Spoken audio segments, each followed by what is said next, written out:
Gather around, weary travelers and seekers of truth, for you have stumbled into the deepest, darkest vault of the realm. For you stand before the threshold of the content dungeon. Long have the masters of this domain toiled in the shadows, crafting the very foundations of the Empty the Bench network.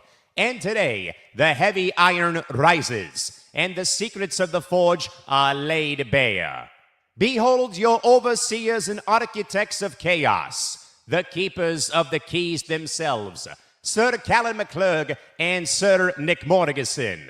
Steel yourselves as they pull back the heavy velvet curtains to reveal the grime, the glory, and the grinding gears of building an empire from the absolute depths. Enter at your own risk, for once you witness the making of the machine, there is no turning back.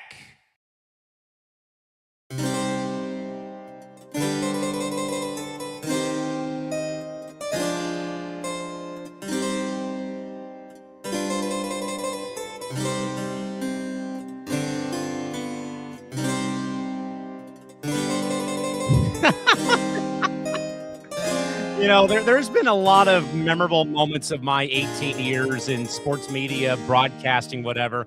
That right there might be either the best or the worst moment of all time, with the fake English accent that I don't possess, to open up the content dungeon for the first time on ETB. Well, first time in about 8 months, it feels like, maybe longer.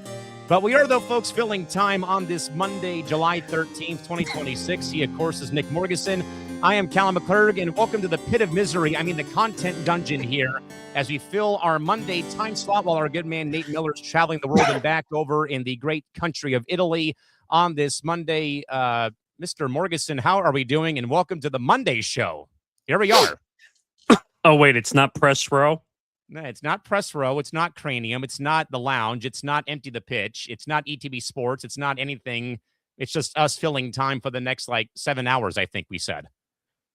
By the way, we will talk about the home run derby because a lot of people are watching us right now for during the derby, so we will get to that. But we might even do some reaction to the home run derby while it's on. But if you're wondering what this show is going to be, this is the behind the scenes, how the sausage is being made or how the sword is being meddled, as you said. But we'll react to some live events. It's not just going to be a behind the scenes show. Yeah. So there is a derby going on. We are going to react. Actually, my guy right now, Ben Rice, is up hitting for the Yankees right now for the derby. White rice or fried rice?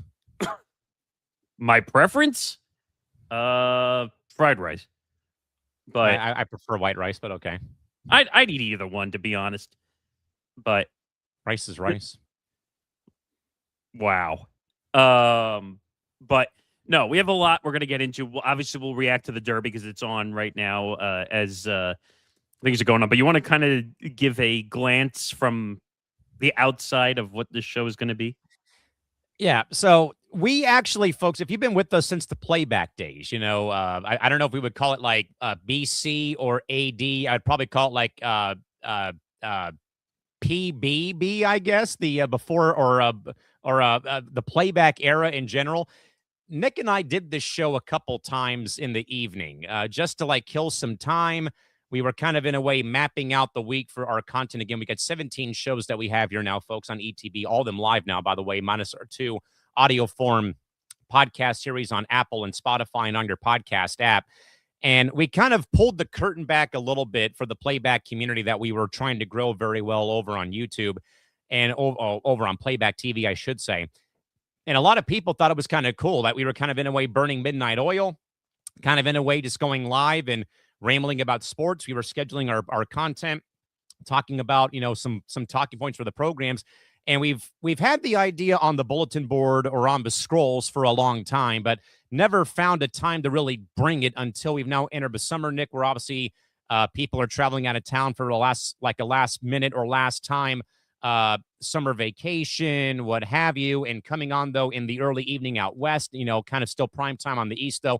Also, although there is a major event going on, though, involving the home run derby, where again we will talk some sports, here and there and whatnot, but also you'll get to see though how we actually put together the week of coverage that you see on the network. We'll talk about where the network is currently at. We'll talk about some numbers. We'll talk about a lot of really, I think, cool things that I think a lot of people, Nick, don't quite fully grasp or understand about how it is to build a network like this. Again, you've been here since day one. I came in, April of last year, but been a part of two other networks who both had really great success though at certain points in time until, some things, and it's kind of like, when a band breaks up, sometimes that, things don't really work out as it is. And obviously, as I think I may have said during the lounge on Sunday, that when a new opportunity comes your way, when you're in my field, in our field of business, like you and I have been in radio or TV, or you've been in sports as I have for 18 years, you take that next big opportunity. And that's kind of where things are. So there's gonna be a lot of really fun stuff that's going to happen here. Some really serious stuff that's going to happen here. Again, as we said, we'll talk about, the network blueprint, what's coming up, and you'll kind of see us talk about what is coming down the pipeline for this year, the next 5 years, and also how we plan our week out when it comes to our content. Yeah. So, and by the way, if you think this is going to be a fully thrills only show, you're going to get to hear some of the honest stuff that goes on behind the scenes and things that maybe we had some scheduling issues that came up. Maybe we had some technical flaws when it came to getting connected, because we could tell some funny stories about how StreamYard's been a complete dick from time to time and almost destroyed some of our live streams. I mean, well, playback was just as guilty. But that was for different reasons. But we can also talk about how sometimes people are a little naive when it comes to the sports takes and a little bit politically incorrect from time to time. But I don't know. Where should we start? Well, I think we should first let everyone know that they should send out their carrier pigeons to follow us on social media over on Twitter, IG, and TikTok. If you use any of those platforms, it's all at ETB Network. To find us on social media, again, we've got, clips from shows you may have missed. You've got a lot of great content that we do have. Again, that's between my Substack that I write almost every week, which just came out today. We can talk about that with this being my 4-year anniversary of my first ever Major League Baseball PA gig with the LA Angels 4 years ago today. Also, more importantly, also subscribe and like and subscribe over at youtube.com/ETB Network, as we have already now passed 2,600 watch hours, getting ever so closer to 3,000, and on the path forward for 4,000 watch hours as time goes on. Yes, Christy, we do have carrier pigeons at the very depths of this castle we've built here on ETB. It's dark down here. I don't know. I still have sunlight coming in here until the sun goes down. Then I'm in total darkness out here. That ball is crushed. Let's see. Ben Rice has 6 home runs with 3 swings left to go. Are we in favor, by the way, of them going back to the old school way of it being outs or swings and not time? I dig it. I like the old where you actually have to hit the home runs as opposed to wait. You could run out of time depending on how fast or slow you go. So yeah. I kind of do like it. Baseball needs to stop putting clocks on this sport. If it takes 10 hours to play a game, it takes 10 hours to play a game. By the way, I think Ben Rice has one of the smoothest swings ever. I think so. By the way, he had 28 home runs coming into this derby. By the way, just waiting for the main event to happen on Monday Night Raw. I think, you know what? I still have to wait till 8 p.m. I think to watch it on Netflix. I think because I'm on the West Coast. What do you mean? I don't know how that works though. Sadly, it's been so long. Wait, what are you talking about? To watch WWE on Netflix. Why? I think because of the I don't know. I've never watched Raw on Netflix, so I couldn't vouch. But I remember though that and sadly, this is the problem with social media a little bit. When it already airs on the East Coast and you're waiting until it airs in the same time slot. Oh, the delay. Everything gets spoiled before you watch the show. Yeah, you're talking about the delay. Like, the reason I can make this joke is because someone called me Howard Stern. I sound like the voice of Howard Stern on Instagram. Someone said that. Yeah. Howard Stern? Yeah, someone said I sound like Howard Stern the way I talk. Many years ago, this is back way before I was here. I was living at my old house about not even half, like maybe 10 minutes away from where I live now. And I was doing a March Madness show. I think I deleted like all my old content off my channel on YouTube, but I had someone comment, "This guy sounds like Jim Rome." I'm like, I don't know if I buy that. Like, thank you, but I don't know about that logic. It's a little interesting. Amazing. Amazing. Everything was 2 syllables. Everything. Or if you just get Frank Caliendo to do it. Oh, Frank Caliendo's the best. But yeah, so let's see. Rice finished with 7 home runs in his round. Not great. Great. We got to look at Barry Bonds and Albert Pujols sitting next to L. Duncan on a couch. They tried to make it look like a baseball bench, like on the field. I hate when people try to make things like blend in more than they should. Yeah. Come on. Give me a break. And I said this to Callan before we started the show. Barry Bonds looks like he lost 100 pounds. Yeah. It's because he doesn't have the steroids anymore. Steroids? What's that? What are those? What are those? But we'll continue to talk the Derby through the night because it's on right now. By the way, thank you to the near 300 people who are watching us just ramble incoherently for the next couple of hours here on inside the content dungeon as we fill our good man Nate Miller's Monday show slot here today. We appreciate you very much. Yeah, if you guys have any questions about like what's going to come with the future of the network, or if you've been a watcher and you want to bring up a funny moment or a stupid moment that's going on in this network, feel free. We are willing to talk within reason, as long as it doesn't include any secrets that shouldn't be out. But yeah, because we're not spilling the beans about any new content yet until we get to 3,000 watch hours. You got to wait for that special to come out. Well, we have some stuff that we said we were going to talk about tonight to kind of get through. But I mean, at least one comes to mind for sure when we get there. Yeah. But where should we start the show? I'll give you the floor to pick where you would like to start. Is this replacing Nate's time slot? No, this is not. Okay, so let me address this because this is actually that's a good question, Sam. So once Monday Night Football comes along, Nate's show is going to go to Tuesdays at 9:30. So actually, there's going to be double barrel action Tuesday into Wednesday, in the late evening, early morning. So Nate will do his show from 9:30 to 10:30, and then Callan will do Callan's Cranium from midnight more to like 1:30 because that's what it's kind of been. So he made a good call because you don't want to be on in the middle of Monday Night Football. By the way, Junior Camanero's hitting right now. What a tear this guy has been on. What a year. He's not a rookie, right? I don't think so. Wow, he is absolutely bombing them right now. By the way, if you do want to watch, you have to go watch it behind the Netflix paywall. If you were looking for it. Heartless, gutless, fucking shit, most godless, fucking gutless, fucking team. Thank you, Frank the Tank. Back to the question though. So, as Zan says, that makes more sense. It almost goes back to the phrase I like to use, why didn't we think of this sooner? Yeah. Yes, exactly. Thank you, Zan.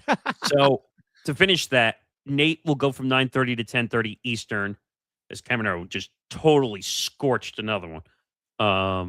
Another one. Thank you, DJ Khaled. But he will be 9:30 to 10:30 p.m. Eastern. Tuesday night, and then Callan will be on from midnight to 1. And it's really hard to have somebody on competing against Monday Night Football. If you know, and one of the newer things, which we've kind of talked about already, which is going to be part of our football content, which I think this would be a good show, our first show to talk about kind of what we're doing for the NFL and college football season. We're going to have a show called Football Night on the Bench on Thursdays. Yes, title done purposely to sound just like Football Night in America. I actually think that'll pick up in the algorithms really well because it starts with football night. So I think that we might get a good hit off that algorithm wise. I think so. But Football Night in America is your 1 hour pregame show leading into Thursday Night Football. And hosted by Tom Albano, who you will see a lot of. You're going to see a lot of us doing a lot of things once football comes back. Welcome, one and all, to the Jet Straight Emporium. Oh, God. So he will host. It'll be him alongside Christy Wilson, Grant Winsauer, and Michael Rapolo. They will be the mainstays of the show. And then you might see quite a few others, depending if their team is playing on Thursday night. Like, actually, we do have one occurrence where the Bears are going to play the Patriots on Thursday Night Football. Now Bears. So there might be a few instances. There might be a live stream actually attached to that one, depending on how that goes. But yeah, so that'll be another one. Thursdays are going to be stacked To the brim, baby. And if I'm looking at Thursday already, so moving the goalpost, noon Eastern, leading off the day. Then we will go Bando's Breakdowns, 3 p.m. Eastern. And then what do we have following that? Oh, is that hitting for the cycle? Gotta be. Yeah.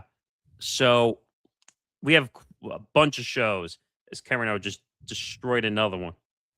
11 home runs with 2 swings left. Sheesh. So Thursday's going to be a stacked day.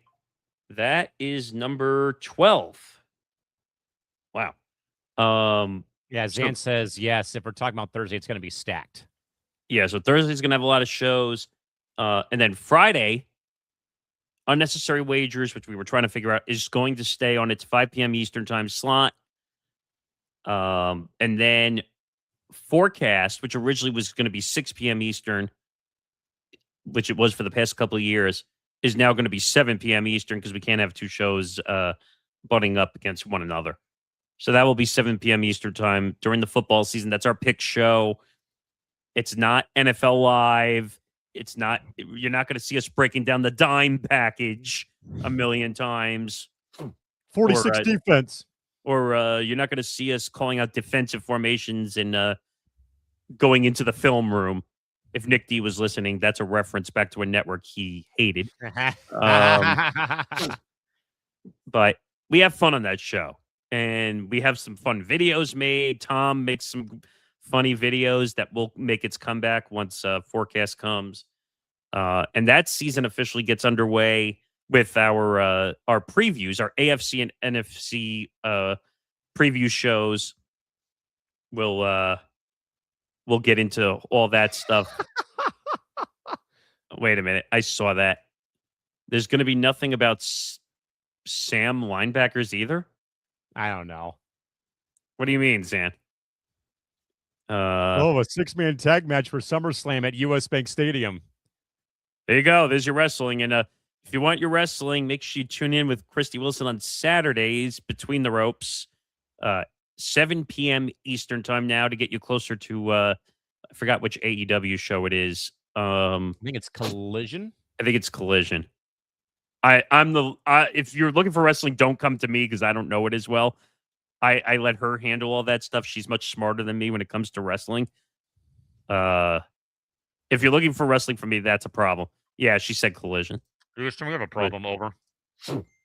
But what questions do you have that I can kind of address to everybody? Because I guess we can probably start, Nick, real quick about entering our war room here today to get this thing started. Now there's one question that was posted, but there's another one though. But this, I think, though, is the one that I think a lot of people would want to look at. But let's though first, though, Nick, as we get the dungeon really rolling here, it might be. I think we need to break down the mechanics of the mechanics behind recent successful shows. Is this thumbnails? Is this on-air chemistry hitting the algorithm right, though? Or maybe, Nick, as we have long said, just with everything going live now, and we're no longer having to do a lot of back end, production when it comes to tape to lives and what have you. I think just putting it out there live and giving the raw reaction instead of just sitting on it for 2 days has been the biggest help. Yeah, I would say that was a big change, but there's a couple reasons why that change was made. And Callan knows this already, again, because he's behind the scenes with me every single day.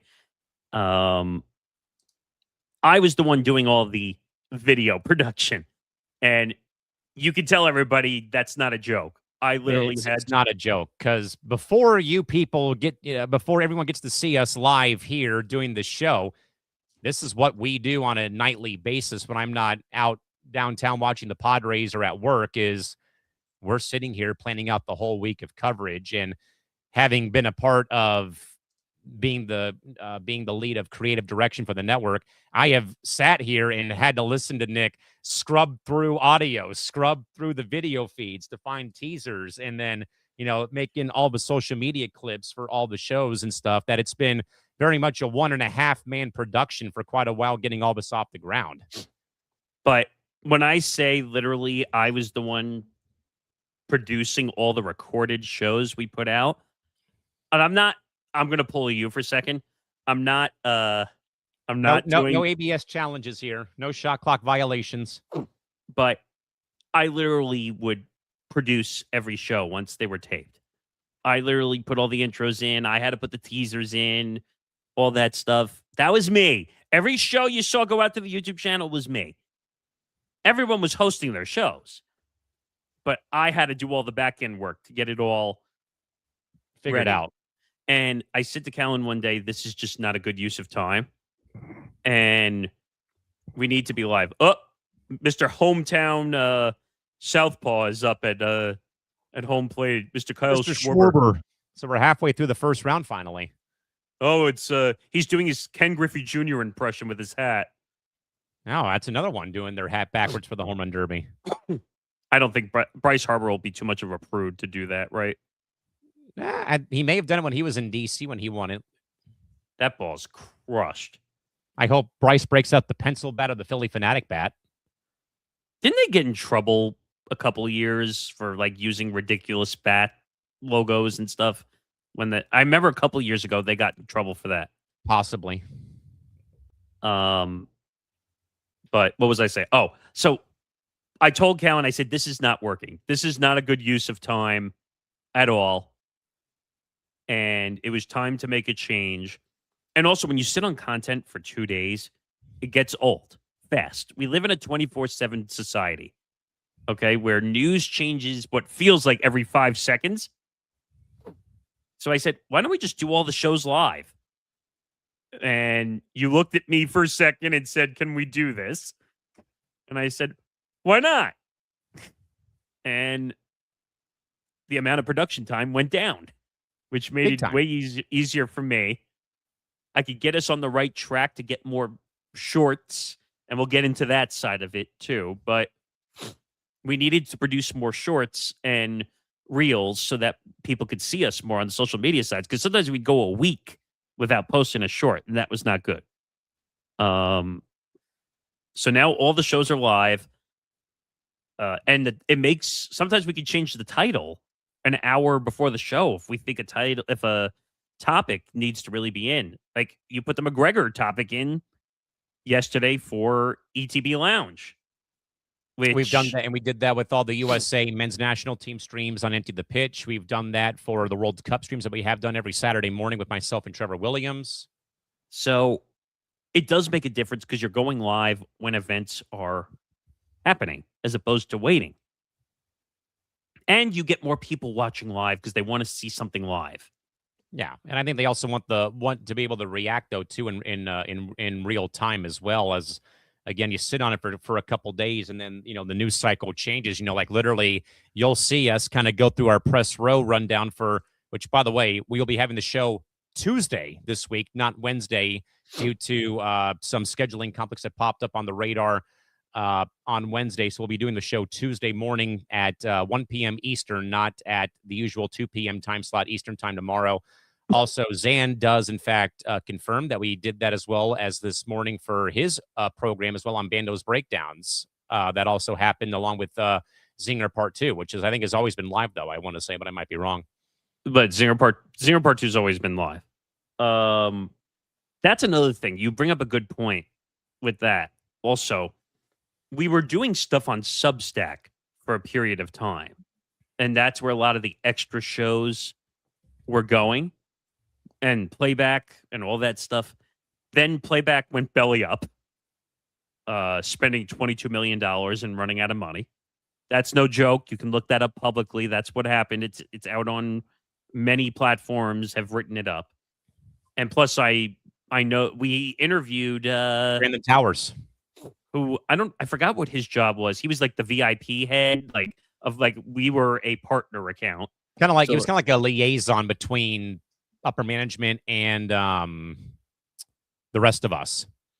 So, like, if we ever had a question, he would answer it. No problem. By the way, Zan said ZZ Part 2 was originally a playback idea. I forgot about that, Zan. You're right. Oh, leftovers. Moving the goalpost leftovers. No, that was before playback. Him and Nick D pulled me into that sometimes after Sunday Night Football. Sometimes, and it was a great time to be on after Sunday Night Football because you're getting all the live reaction. Yeah. And that kind of gave me the idea slightly of thinking about going live with all the shows. Mm-hmm. Because you taste that hundreds of viewers. We've seen it on Press Row. When we did the WNBA lockout stuff, I think we had a stream that hit 1,000 viewers at one point. I heard pretty close to it. I mean, we were between 700 to 1,000, and we had a bunch of new people subscribe. New people gave their thoughts, which was great, which, we really appreciated, again, having everyone give their input on where things stood. So, and by the way, you'll see, we'll add some sports stuff to the titles eventually. This was just the first episode, so there was really nowhere to go except for the Derby, really. It's a pilot episode, folks. It's a pilot episode. There's really nothing else on besides the Derby tonight, either. Yeah. I mean, it's not NFL or college football season yet, so there's really nothing on. The NHL is over. The NBA is over. So baseball, this is a rare baseball in the spotlight situation. And that in Wimbledon just ended on Sunday. Which, by the way, congrats, Yannick Sinner, for back-to-back Wimbledons. Steroids. Even though he claims that his masseuse had a steroid cream and that gave him that gave him the PED violation. And yes. Read my 45 plus articles since June. If you're while watching this. I mean, you can also read, and you can also read my new Substack that came out earlier on Monday morning as well on at Mr. Small Market Sports. Actually, Christy makes a good point. I forgot. WNBA is currently going on too. I was watching a game a little bit beforehand on the All-Star break too in Chicago coming up, I think, next week, I want to say. And if I remember, I think that was the new I was watching on USA Network because that's the new deal they have currently. USA. Yeah, unfortunately, I had to watch Angel Reese. Folks, if you're new, you'll know why that's a joke. Yes. Let's see. What else can I answer here about? Interesting. Next Saturday night at the United Center, tentatively planning to be there. Okay. Oh, because the All-Star game is in Chicago. That's right. Wow, a lot of close areas. Like the obviously this All-Star game being near David Waitman's neck of the woods in Philly. I saw it. Yeah, Angel Reese, aka Nick's mortal enemy. I'm telling you, when we get the merch store, and by the way, the quicker you get us to 3,000 watch hours, the quicker we can make some funny merch, because I have some funny merch ideas. And one of them is going to be, oh God, what was the joke we were making about the rebound? This is the playback era was we were going to make like high school PE t-shirts. Yes. The Me Bounds Academy. Well, I think we want to do towels now because of the wee woo towel. Oh, yes. Whenever there would be challenges in the NBA games. So, by the way, Kyle Schwarber is... Oh, wait a minute. Who is this? Ah. Oh, Bryce Harper. Bryce Harper's up. Zan wants a shirt because he always says cheers when he signs off from the show. I also want to get one, and I don't think I've told Will Charlton about this yet. I want Will Charlton 60 minutes. Yes. If you That's a running joke within ETB, folks. Well, just you want to explain that one quick. That's actually a compliment to him more than anything. It is a compliment, but also an inside joke because, for those that are wondering, by the way, Will is a TV sports journalist, by the way, who I believe he's moving changing jobs. Changing jobs to go to Nebraska from Montana very soon. And you need to go and watch his content and just listen to his voice. And it feels like he's going to say, I'm Will Charlton, 60 minutes. So he just got a promotion, actually. He's going to be a sports director for TV station in Nebraska, which, by the way, bravo. He's a hard worker, very hard worker. And speaking of Will, actually, so there was a lot of questions about whether he was going to be able to do stuff, because I found out he's working a Monday through Saturday schedule at his new job. But to his credit, as Bryce Harper continues to hit, but whoa, he just hit one into the right center, like into that dark space behind the stands. Wow. Like bullpen area? Like it was to the right, though. Like there was an opening behind the stand. Yeah. Okay. You know how Josh Hamilton, you want to talk about home run derby history. Do you remember at Yankee Stadium when he hit the one onto the subway tracks in right center? Like that's a deep home run. Wow, Harper is just tagging them right now. Now, they're doing swings. They're not doing outs, right? It's just swings in general? It's just swings. So if you hit a home run, you don't lose anything. It stays at whatever the number of swings is. Gotcha. Okay. Let's see. So Schwarber hit 10, and Harper's at 4 with 9 left. Oh, he's got time. That one's crushed. Just missed it. By the way, he just hit one a couple ago in that same spot over that tall bush. Jeez. That's a deep shot. But what was I saying? Oh, for Will. So Will was hosting a show called Noteworthy in the NCAA. Great show. Unfortunately, he can't do Noteworthy, at least in his normal capacity.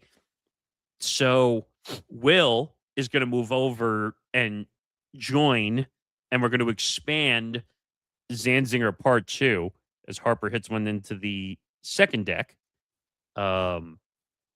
This is the Blessing of Live show, folks. Doing it live. God damn it, I'll write it, and then I will read it. This thing sucks. We gotta get that as a sound effect for this show. Eventually, yes. But Will Charlton will be joining Mr. Bando over on Zanzinger Part 2 once the NFL and the college football season comes back. And it is now officially going to be an hour show during the NFL college football season. And as Zan says right here, both of the Big Ten knuckleheads are now going to be working together. It's what he wanted, too. Yes, I know. The Big Ten knuckleheads. Oh, that's got to be on a shirt now. That's been the new name of the show, Big Ten knuckleheads. That's definitely going to be a merch store. Oh, shirt. My goodness. That is great. We just can't use the Big Ten or any of the. I don't feel like getting a. The college knuckleheads. Well, no, I think you could say Big Ten. You just can't use the logo. I don't feel like getting a cease and desist, even though that's what made Pardon My Take famous on Barstool. Do you know that story or no? No, I do not. I don't watch Barstool except for Frank when the Mets lose. Well, what is Pardon My Take a takeoff of? First Take? It's First Take and Pardon the Interruption. A new match has been set for Saturday night's main event at the Garden. Yeah, so Pardon My Take is First Take and Pardon the Interruption. And ESPN, by the way, ESPN did them a favor by sending them a cease and desist, because then it became like the attention talking point. Mm-hmm.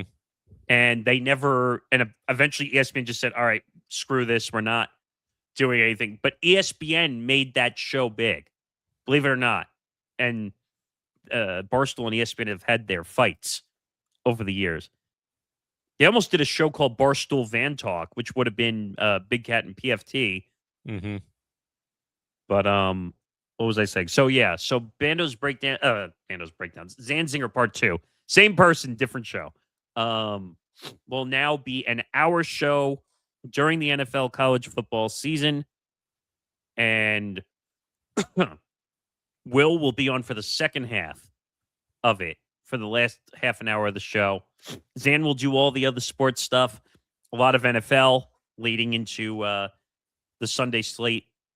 And then Will join for the last half an hour. They're going to do all the college football recap and look forward to the new week in college football. So Will still be here, which I'm happy about. Him and I had a long chat. It was a good one. I'm happy for him. He got a promotion. He had to move 1,000 miles. A promotion? But he had to move like 1,000 miles just to from Montana to Nebraska. As Zan says, it's probably going to be mainly NFL and UFC for the first half because the UFC is not going to have a week off for a very long time. I think he meant to say moving forward. Well, yeah, they just had a week off about, I think, a week ago before leading into UFC 329, which, by the way, Connor just completely roundhouse kicked everybody in the throat. No pun intended. By the way, I'm going to give you another stat that's going to blow your mind because we are going to talk about gambling on this show too. Not what we're betting, just how the business has been affected. Did you want to take a guess what the percentage of money was on Connor for the fight? All of it? No. But it's still a shocking number. How much? 92% of the money was on Conor McGregor.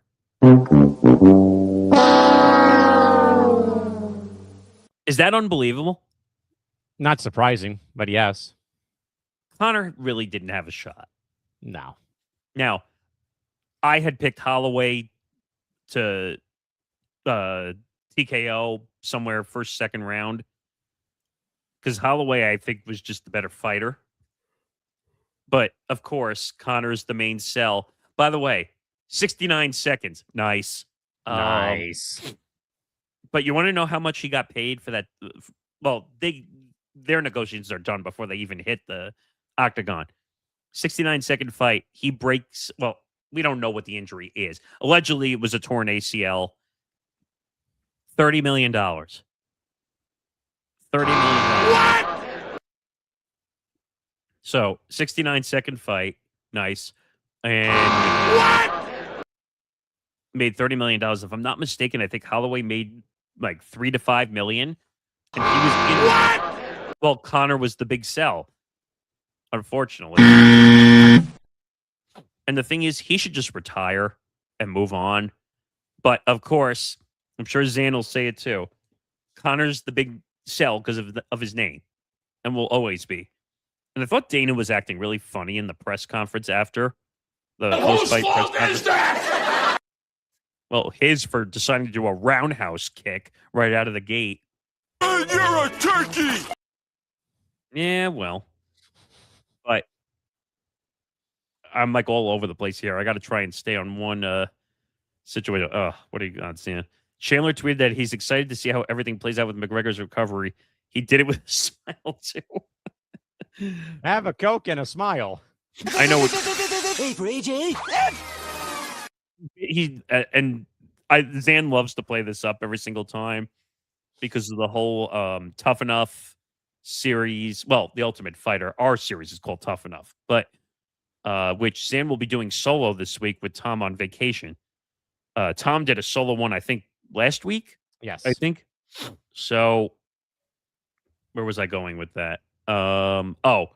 So like Zan and I like to kind of bust Tom's balls from time to time about the whole Conor versus Chandler thing all the time, that they should just get the damn fight over with. Yes. Just get it over with and call it a day, man. Well, it was 2 weeks ago, Zan said. I was on with him last week. Okay. But they should just find the way it works on the Ultimate Fighter is the coaches are supposed to fight at the end. Except this is a rarefied air because of Danielle Cormier and Bisping, Michael Bisping, obviously are not going to fight one another. Just going to say that now. So that's the one of the rarefied airs where the two coaches are actually not going to fight at the end. But the Connor Chandler thing never happened. And that was like one of the more highly anticipated fights that was supposed to happen, and it never did. It's kind of like the LeBron syndrome, like just say what's going to happen so we can move on with our lives already. But it's been like 5 years. Like, and Connor, and by the way, I think Connor was just frail. I think that's why he got hurt. When you don't fight, That's for why 5 I years, said on the lounge on Sunday, I wonder how much of that broken leg that he suffered years ago is still like not fully there. Oh, I don't think Connor was not going to survive that fight, even if he went as long as he did. I just don't see that happening. And it was funny because the UFC was preparing for scenarios if he won. I don't think he was ever going to win. No. 3 years. They were supposed to fight in 2024, which was a year after the season aired. Oh, that's right. Jeez. But I don't know, man. But that's some of the catch up of the schedule. Any other questions about the schedule I can kind of put out there for everybody? What, from your perspective, would be absolute victory by New Year's Eve of this year for the network? Okay, so December 31st, 2026. I want 4,000 watch hours. I want this channel monetized. That's been our goal. Now that we're live and we can hit those watch hours faster. And if you're watching right now, because a lot of people are probably watching on X, go over, spend a few minutes watching on our YouTube channel, youtube.com/ETB network. It helps. It helps us get to our goal faster.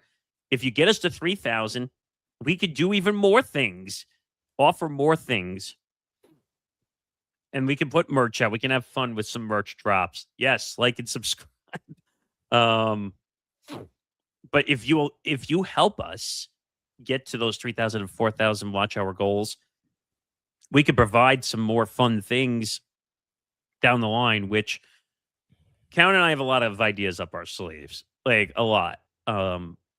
Some that he and I can work on, and some that are going to involve the whole network as a whole. I still want to do the 24-hour marathon show. Well, with a charity component, yes, attached to it. That I made that clear to Callan that was something I really wanted to do as a charitable component. Hey, if it helps us get to our goals, that's perfectly fine too. But I've always I like the St. Jude's Foundation. That was one I've liked. The Cancer Research Foundation, all that stuff. The V Foundation. When in California, the fires. Yeah, when the last big fires came through, the old network I was on, we did not really a fundraiser, but we did air a screen, like a graphic, basically about where people could go and support the Red Cross efforts for the Palisades fire and the Eaton fire up in LA. But I'd like to do real charity in that regard. Oh, Christy says the American Heart Association. Relay for Life is another one. I've been to the event before. Yeah, the Gulls, the hockey team I announced for, we do a Relay for Life event every Hockey Fights Cancer Night, which is usually in January. So I'd really like to put together a 24-hour marathon where a bunch of our shows take part in it. And we even said we'd play some live video games for some of the streams. Yeah, and I know Tom's on that right now for the baseball lockout. Well, it's funny you say that because that could be another topic down the line when we do this show also. Like, what the heck are we going to do when MLB locks out? Now, there's plenty of other seasons that happen to be on during this time of the year, though, where you're in the middle of the summer and there's nothing else really on. Oh, Gridiron Greats, the Football Legends Gala. Oh, yeah, this is the thing Zan was telling me about. This is I think one in the local area that he goes to. A lot of big names showed up to this event, too. That's cool. Cool event. Tom, and Zan, you're going to have to remind me because I can't remember the name of the event, but Tom goes to I think it's a full media event, but like a lot of UFC and a lot of and I can't Zan, I can't remember the guy's name. So you're gonna have to help me out, Zan, because I can't remember the name of the event that Tom goes to every year. But it's like a big event, and it's a Hall Oh, of this is Fame. pretty cool. Yeah, he says I go every year. It's cool. I took Grant last year. Well, full disclosure, Zan and Grant live near each other. I don't think it's close, but they live near each other in the Chicago area. But what is the name of the dinner, Zan? Because I can't remember. If you can write it for me, let me know. But to get back to the goal, because you were asking me about the goal, I want to be monetized before this year ends. Oh, thank you, Zan. The Teddy Atlas Foundation dinner. Yeah, one of my favorite boxing commentators and analysts of all time. It's a huge dinner, and it's not just UFC, MMA, people that show up. Like, I mean, you might not love when I say this, but like Stephen A shows up to this event. Like, a lot of people show up to this event. It's a huge dinner. Every single Ariel Helwani shows up to that event. On and on and on. Like, and I think you have to be invited to it. Yeah, I went to an event similar, but nothing like that. I mean, locally in town here, we have the Breitbart Hall of Fame and the San Diego Hall of Champions, which used to be a museum in Balboa Park, which now has become the Comic-Con Museum. But the Padres have opened up the Western Metal Supply Company building where all the plaques are of all the inductees. I was fortunate enough, and I actually mentioned this, I think, Nick, on a Small Market Edition episode, which is part of the ETB audio division going on, that I happen to know Candace Wiggins. Her dad played Major League Baseball for a long time. He died of AIDS back in 91, and his daughter became a very big women's basketball player, but she left the game very early in her career, like age 27, about 10 years ago.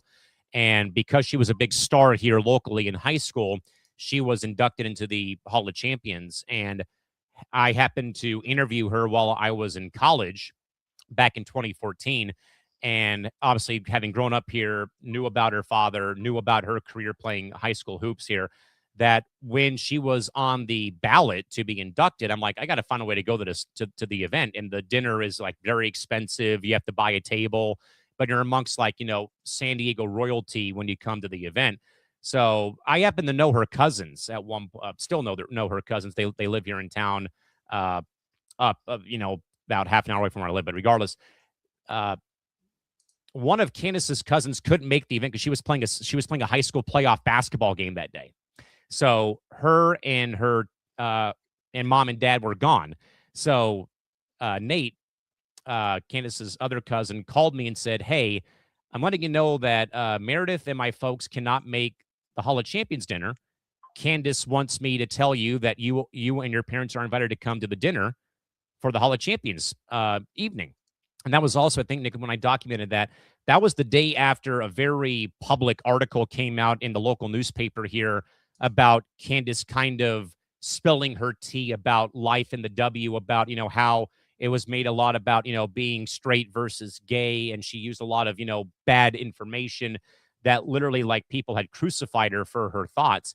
And I was worried that was going to like leak over into the event that Tuesday when the event took place. And I was also worried for my own sake, because I was like going to expect to like wake up and see a bunch of my WNBA Twitter followers like in my DMs, like, "Hey, what's up with this crap that your friend's saying about the league?" And that didn't happen. But come Tuesday, it was like nothing happened within the confines of the hotel and resort that we went to for the event.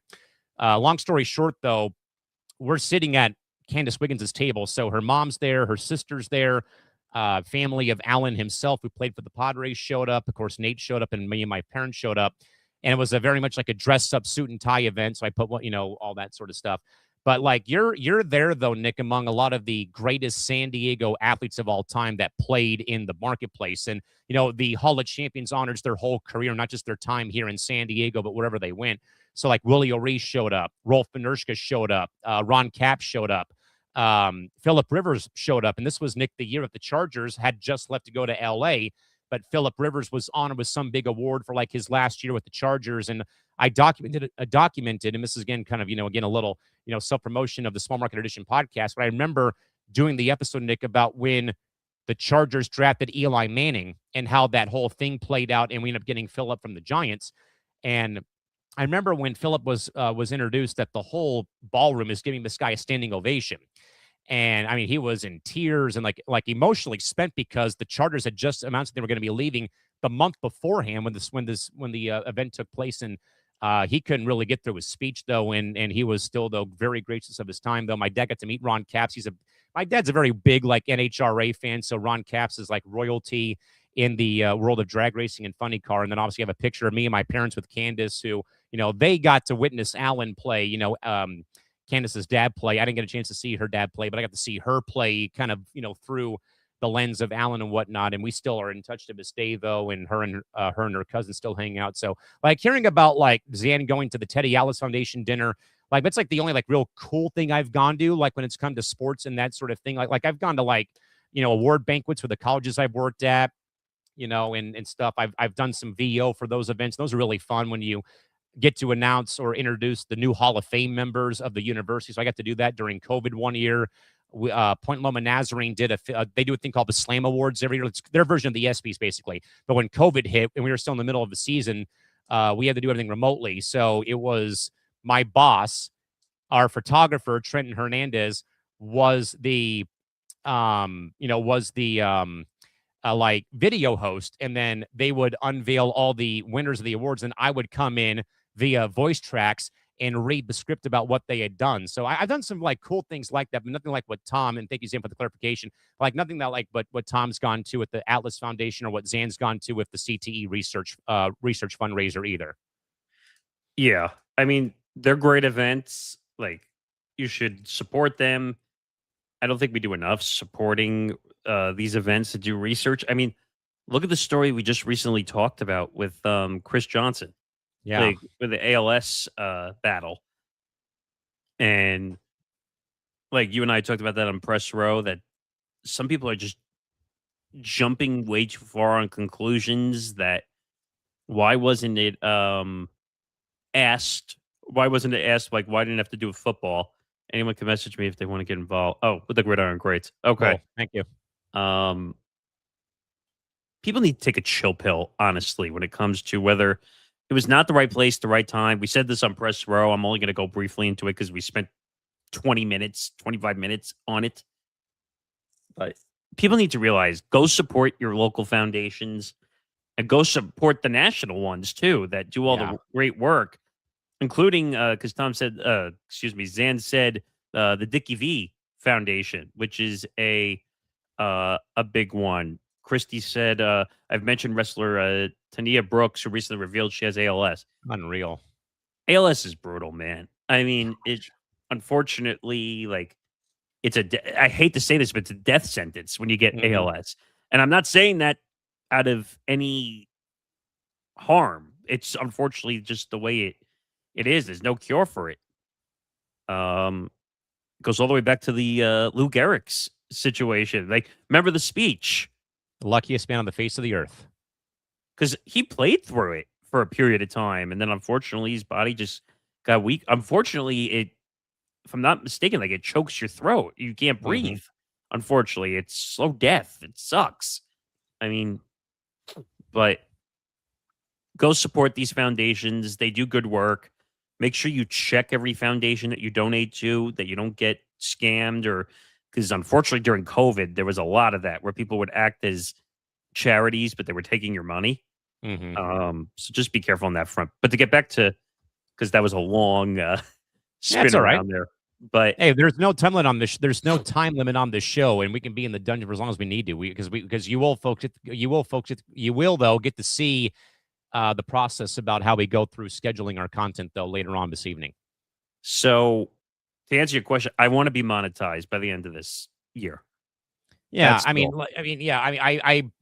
threw that curveball to the panel on the lounge on Sunday because I've done this though, Nick, at the other two platforms I was on, was that we would do that sort of thing though too if we were going to cross, Facebook views or number of likes on Facebook when we were doing Facebook content before I came here, is that what would what does it mean to you personally to see that that this thing is growing and taking on a life of its own though. And again, I've done this twice already with where I've been beforehand coming to ETB and stuff like this. And I think that what victory would look like would be, you check the boxes off before we go on the holiday break, when that would be, 4,000 hours, 3,000 for sure, 4,000 though where you can be monetized. Of course, who doesn't love, making money off of what they're doing for a living? Even though I've long said that this whole thing for me, the podcast side, is just a labor of love for what I already do as is, being around college sports and minor league hockey, having done baseball. I think I named every sport I've done in my 18-year career Yes. recently on every show, which is like, a CVS pharmacy receipt that, goes all the way from the ceiling of my room down to the floor. But yeah, I think victory for all of us would be the fact that we hit the 4,000 watch hour goal and we come on here and throw a giant fiesta. A giant party. That was, I think Christy said that on Lounge, I think yesterday. I think she said that in the chat. Well, Christy also wanted some Mountain Dew brand deal. I could go for some Mountain Dew.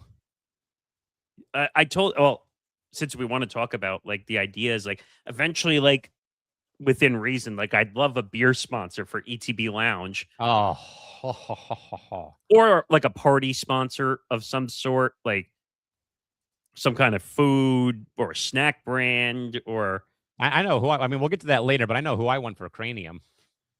I could think of a few. Yeah. But yeah, monetization is the goal by the end of this year.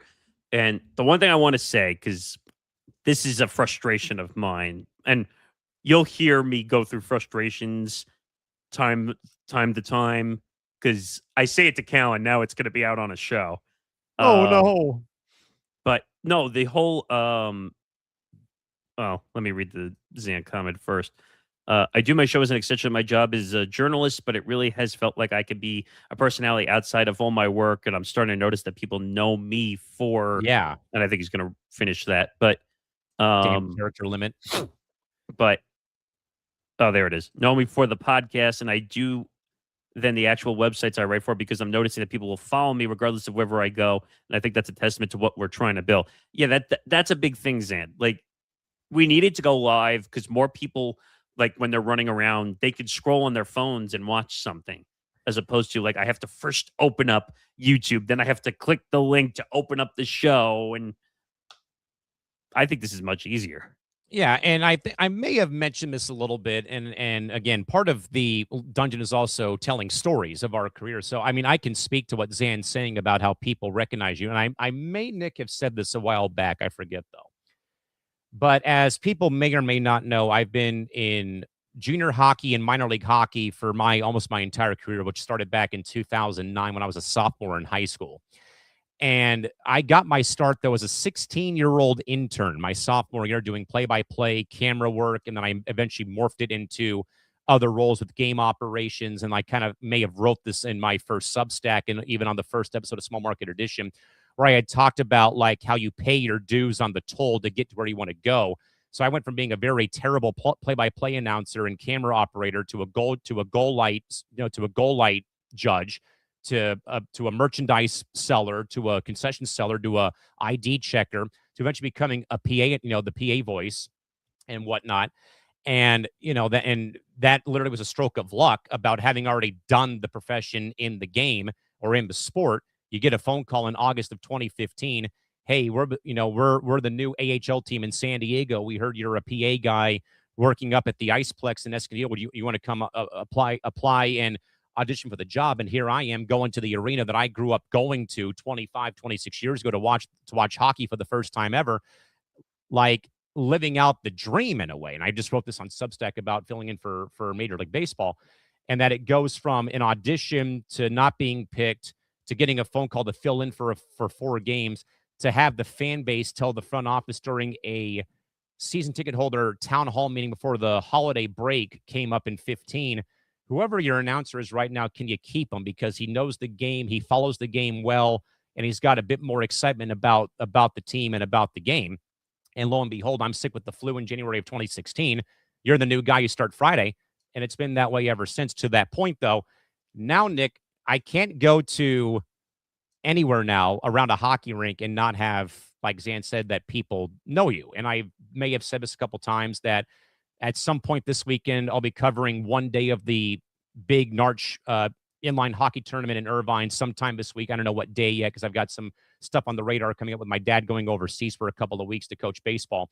And then the following week, there's a charity hockey tournament that I do every year. We're going to be having a show from the San Diego Ice Arena from the Class C SD hockey tournament sometime probably Friday the 31st in the evening for about a 3-hour window. We'll have some interviews. We'll try to cover some games, talk to all the vendors who are coming down to sell their merch, talk to Jorge, talk to George, and talk to Adrian, who are part of the front office of this tournament. And we're also working with the local children's hospital here to be the charity of the charity of this tournament this year. And that, I can go, Nick, to Irvine. I can go to where I play and where I work at Kit Carson Park, or go to any rink, let alone I can go to my arena Chili's after games are over, and people will stop me and talk to me. And this also happened during the postseason this past year. I mean, the Gulls got into the playoffs, and we didn't have any home games because with how our league works, you play all 3 games if you're the lower seed at the upper seeded venue. That's like the MLB wild card now. Yeah. And so we had 2 public watch parties at 2 bars. So we had one down the hill from where I live and one out in North Park, which is the big brewery, capital of the city. And I show up, I do my regular PA job. So I'll announce goals and when we score and whenever the visiting team takes a penalty. And that more people, would come up to me this past year for it being my 10th year with the franchise. They want pictures with me. They want autographs. They want to just, talk shop. And and I always say this, it's like borderline weird at first, but once you kind of just get used to it, and more and more people see you around town, it's kind of a very fulfilling thing. Like I've said though, for the last 6 years since coming back from COVID, that more and more people I think have appreciated all the in-game entertainment, all the in-game personalities of myself and the in-game host and all the in-game entertainment, because they lost that experience, Nick. When I was up in Irvine working that whole bubble season and there's no fans in the building except for colleagues, both teams, and the referee crew, and your voice is bouncing off these empty seats of a 5,000 seat practice rink, you're kind of you're kind of startled about what the hell is going on here. So I agree with Zan's point, though. That's what I'm getting at. I mean, excuse me, I'm sure we're going to tell COVID stories over this show too. I remember going into the city as Kyle Schwarber has 7 home runs. He's back up again here. But I remember going into New York City. It was the complete opposite. Everyone was working from home. I was told if I didn't go to my job that I was fired. So I was told that I worked through all of COVID. I was going back and forth on the trains. I told you the story that a train conductor was walking through the train and noticed me on the train, said, "Wait, there's somebody on here?"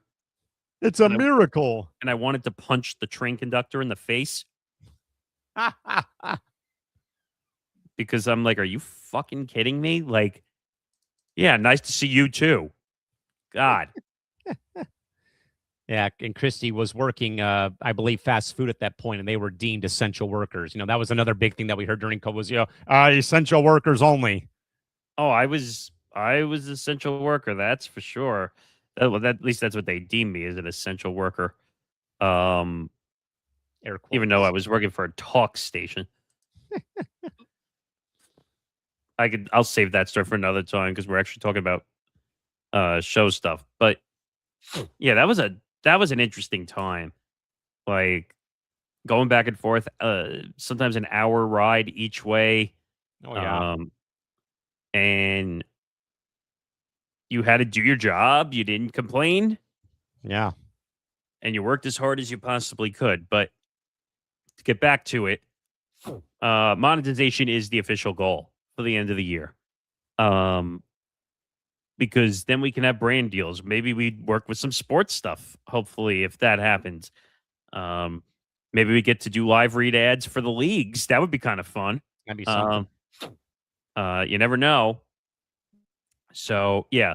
The long-rooted conclusion to the question is, as Christy said, fanatics.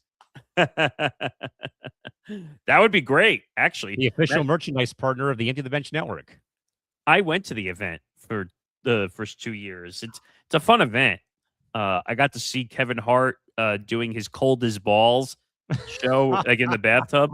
You want to know who was in the other bathtub? Did I shared those pictures with you, right? Was it Wemby? It was Wemby. They had to build a special tub because he's so tall. But I was standing because it's standing room only to see how close you can get. At one point, I was standing like right at the bottom of the stage.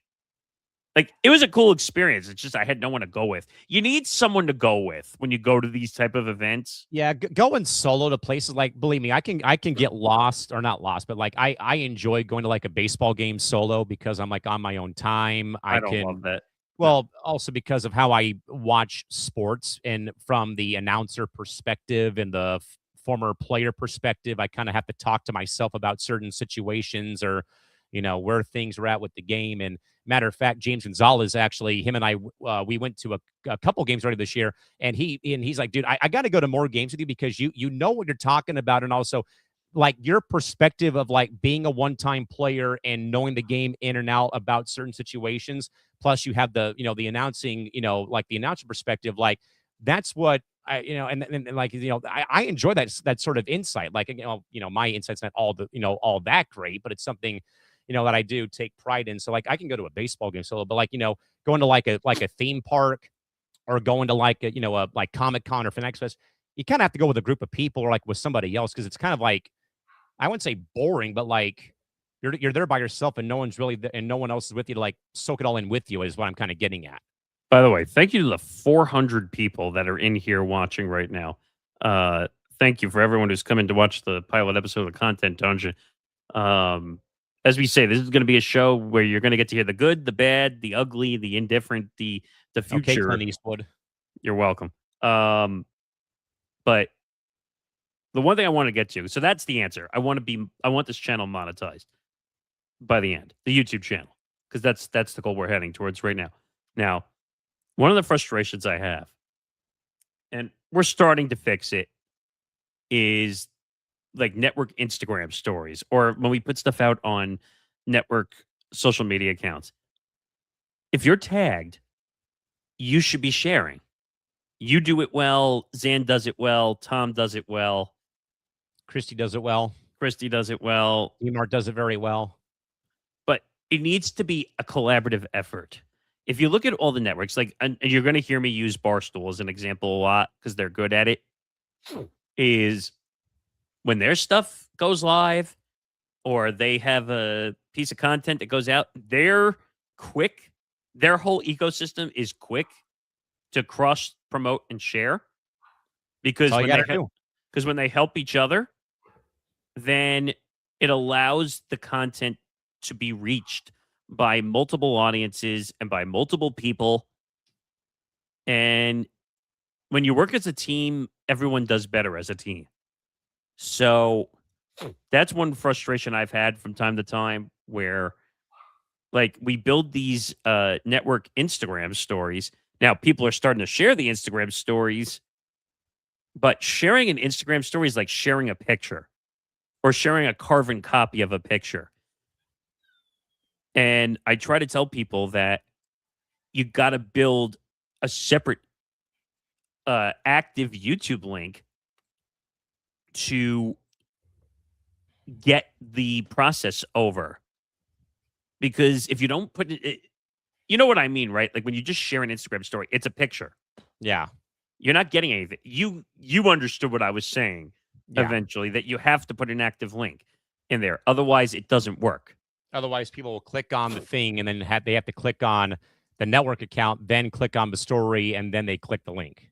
Well, no. If you go to the network's Instagram story and you just share the picture, it's just a picture. You can't click anything on it.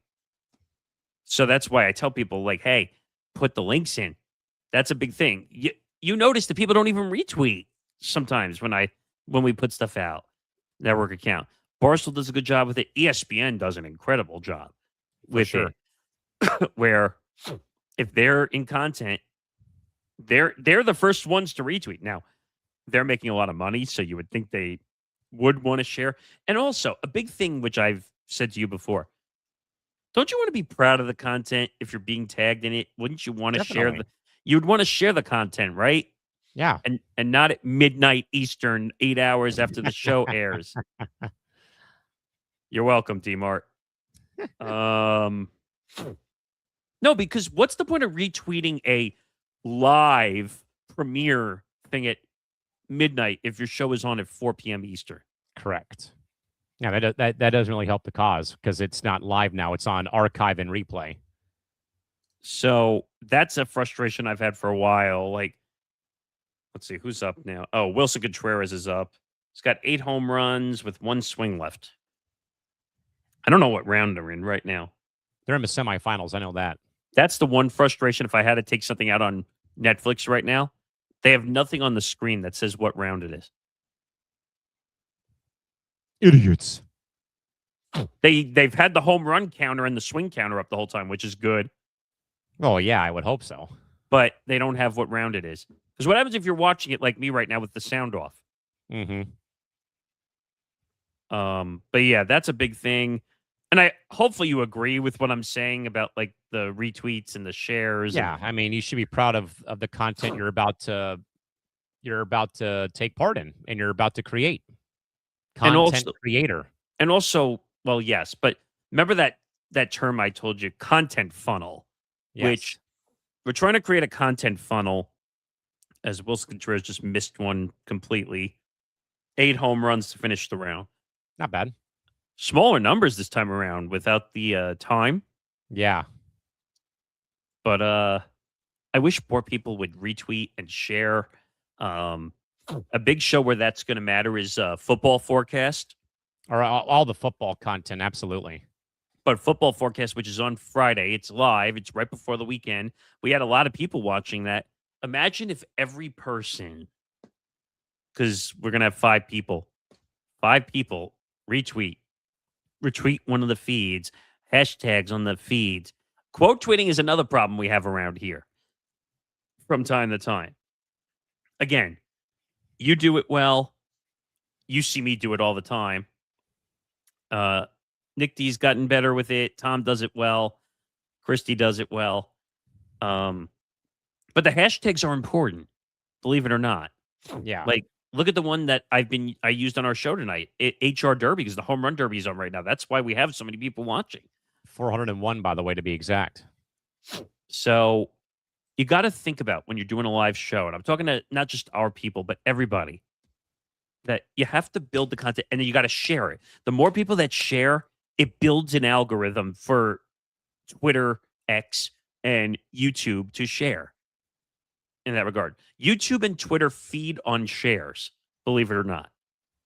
So if people don't share, people are not, Twitter doesn't know that, well, if no one's sharing it, why am I going to promote it more? Why am I going to push it to more accounts? YouTube is the same way.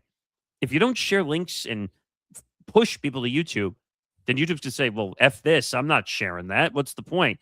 But if you get 10, 15 shares early on, the beginning of a stream, YouTube is going to push you. And I noticed, by the way, because we said we're going to talk about numbers, I'm seeing more and more YouTube recommendation percentages going up on our side now because people are pushing the streams more for YouTube.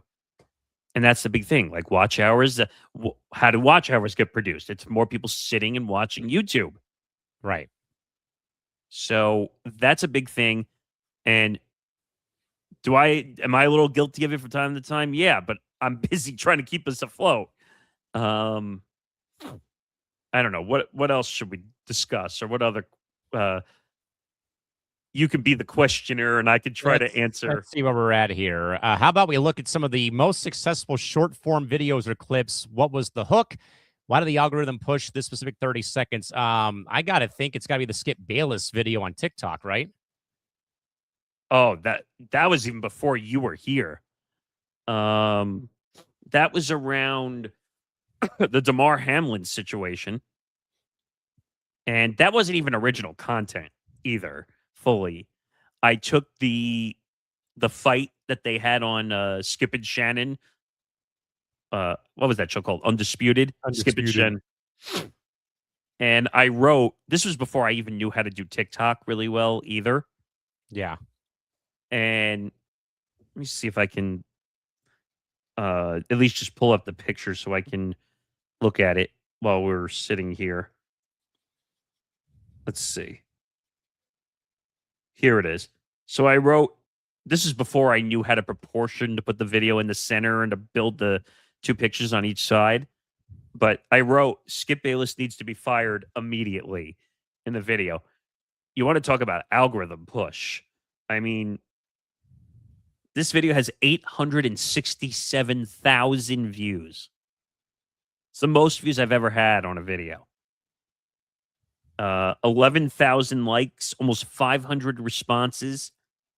And what does the bottom one mean again? I always get that wrong. Shares. Well, or saves, they call it. Yeah, they have the save feature, then they have the arrow as the share feature or the repost. The 3 dots, I think you mean also. But the save feature, it was saved like 563 times.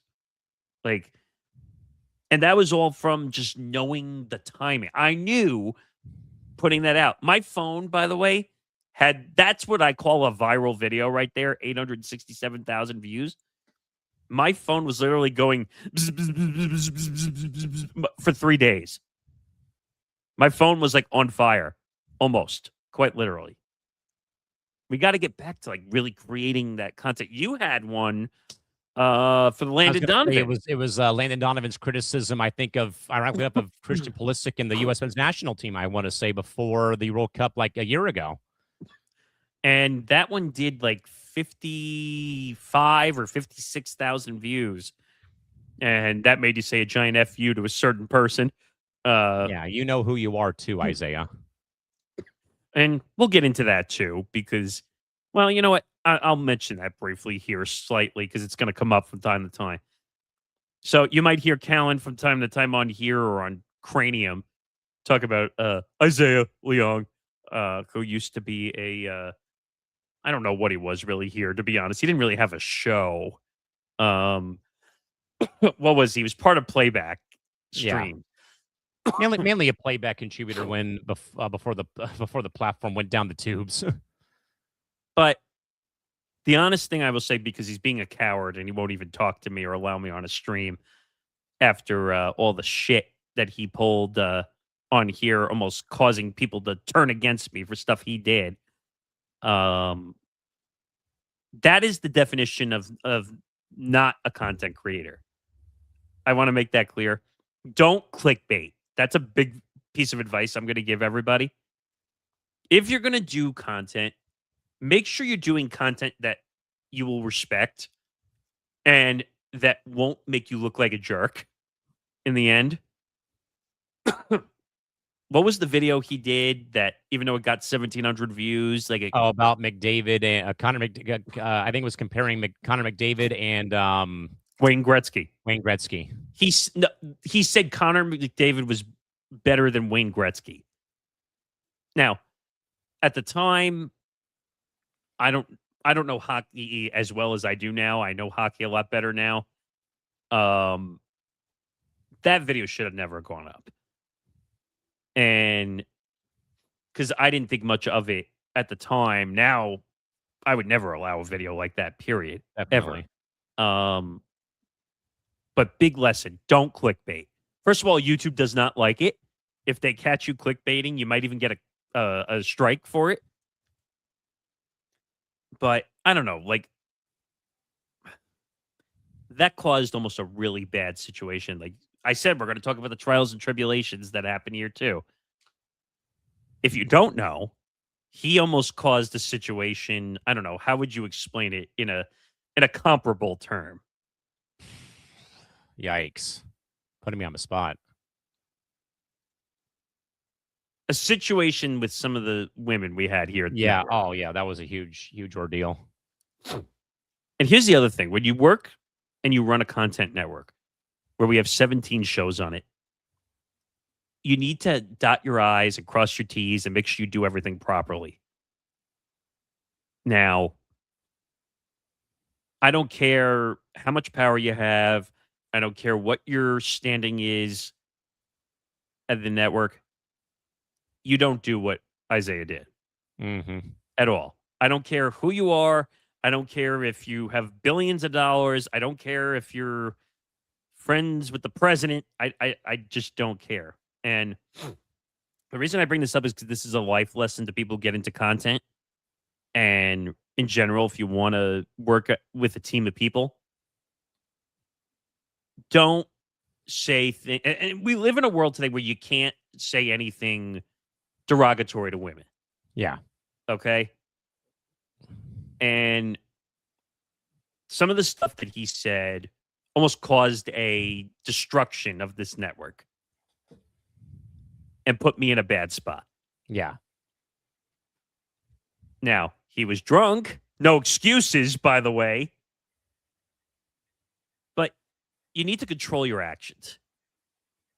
And I don't care. Like I said, if you're big, strong, weak, indifferent, it has nothing to do with race, it has nothing to do with religion, it doesn't matter. I would get mad at any person who did that. Okay?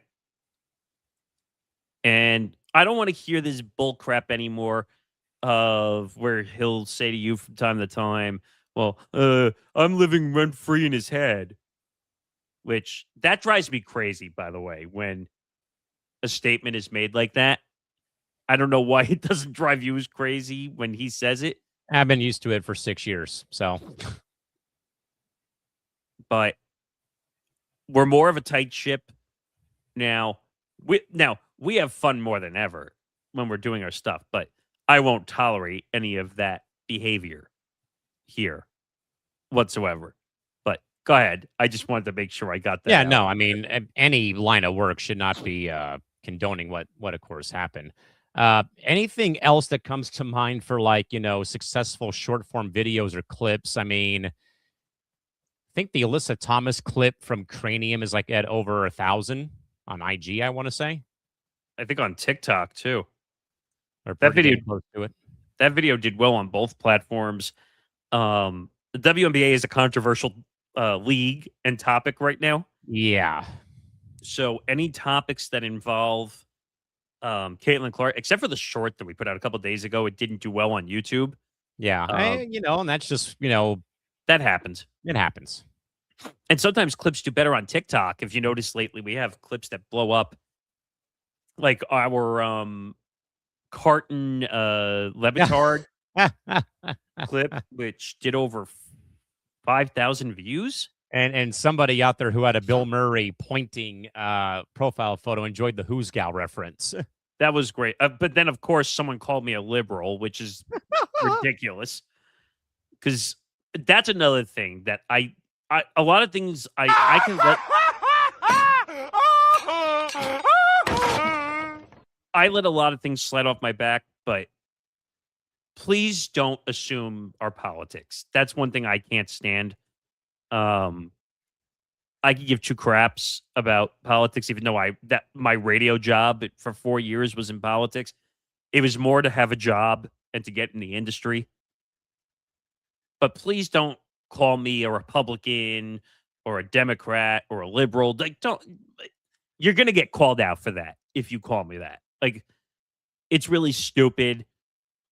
The one that gets me frustrated for you sometimes is, like, some people will question, like, how long your questions are to people. That one annoys me a bunch. Like, I fought someone in the YouTube comments the other day. Now, what else is new? But I'm like, I laugh when people make their comments on all stuff the time. because they pick the weirdest things to harp on. As Kyle Schwarber just smashed one into the second deck. 5 home runs with 8 swings left. Someone said I sound like Howard Stern.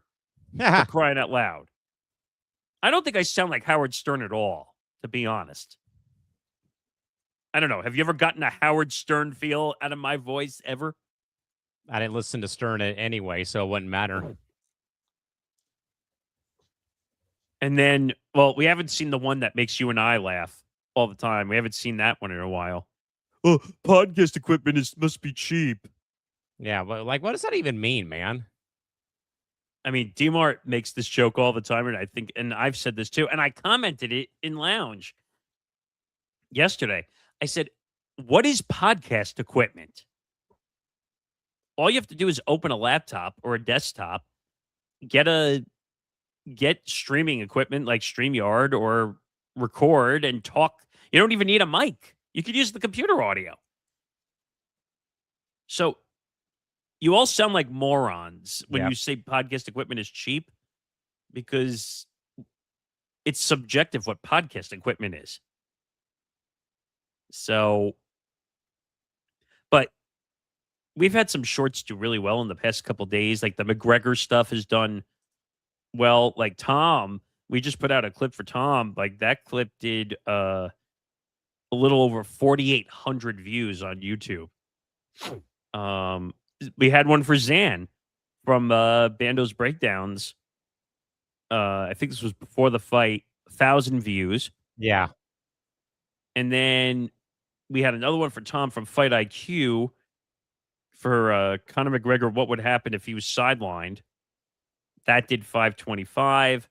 And then one from ETB Sports where Zan and I were talking about Conor McGregor. Was he really going to fight at UFC 329? Because we didn't know if the speculation was that he could pull out before the fight even started. That one did 1,200 views. Your video from Cranium with Trump making the call, supposedly. Supposedly, yeah. 1,700 views on YouTube.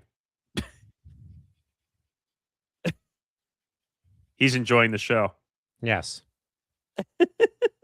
You might see him from time to time, folks. I think he likes that microphone, too. He does. He wants to eat it pretty soon.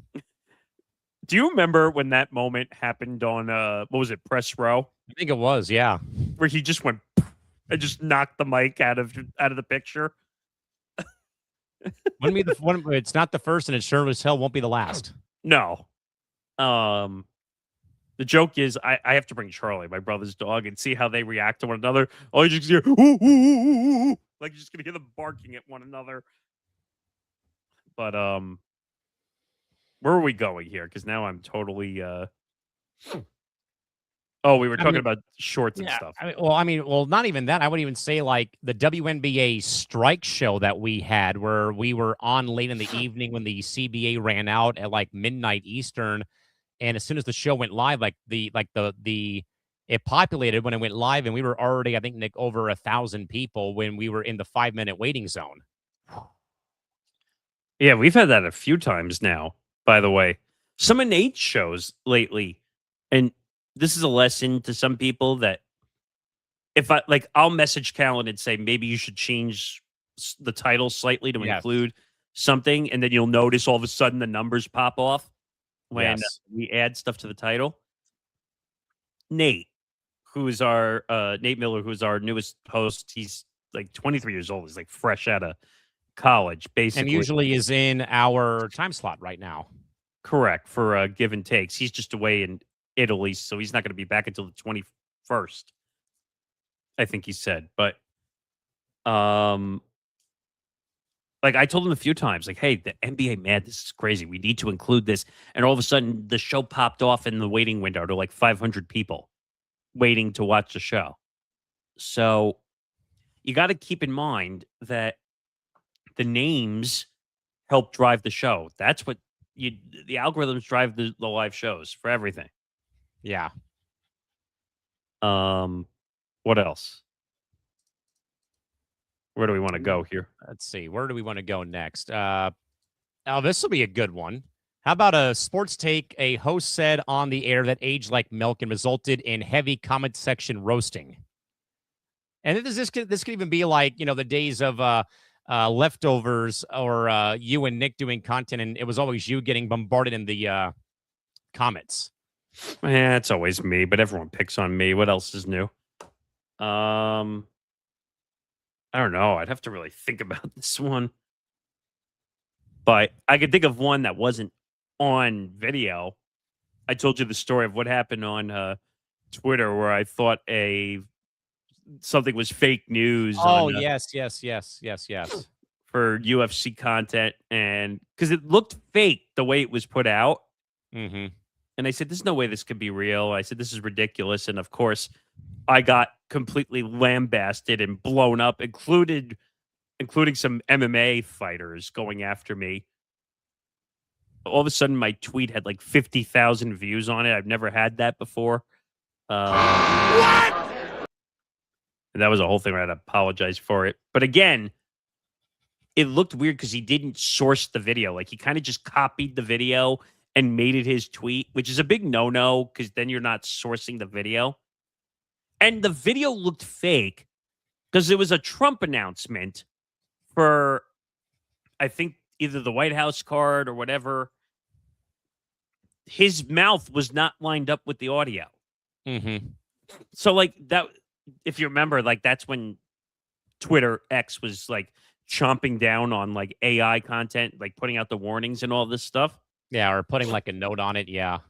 So that's what made me think, because the mouth and the audio were not lined up. So, like, I thought it was someone, like, faking the audio to make it look like he was saying the announcement.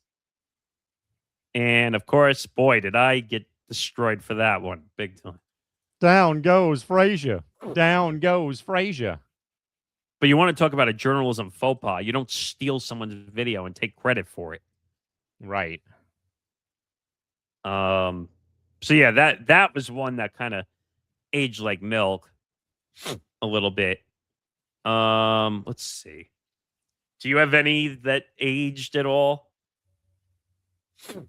Other than maybe getting the NBA Finals prediction wrong, I don't really know if I made anything too out of control that's gotten roasted. Yeah, I'm trying to think. Oh, well, I've jokingly said this from time to time that I want the Jets to go 0-16 at the time. Or the last couple of years, people destroyed me for the Bengals, even though I was right the last couple of years. The Bungles? I said they were going to be under 500. People like destroyed me in our comments section, and I went back at the end of the year and I said, "How about now? Take it now."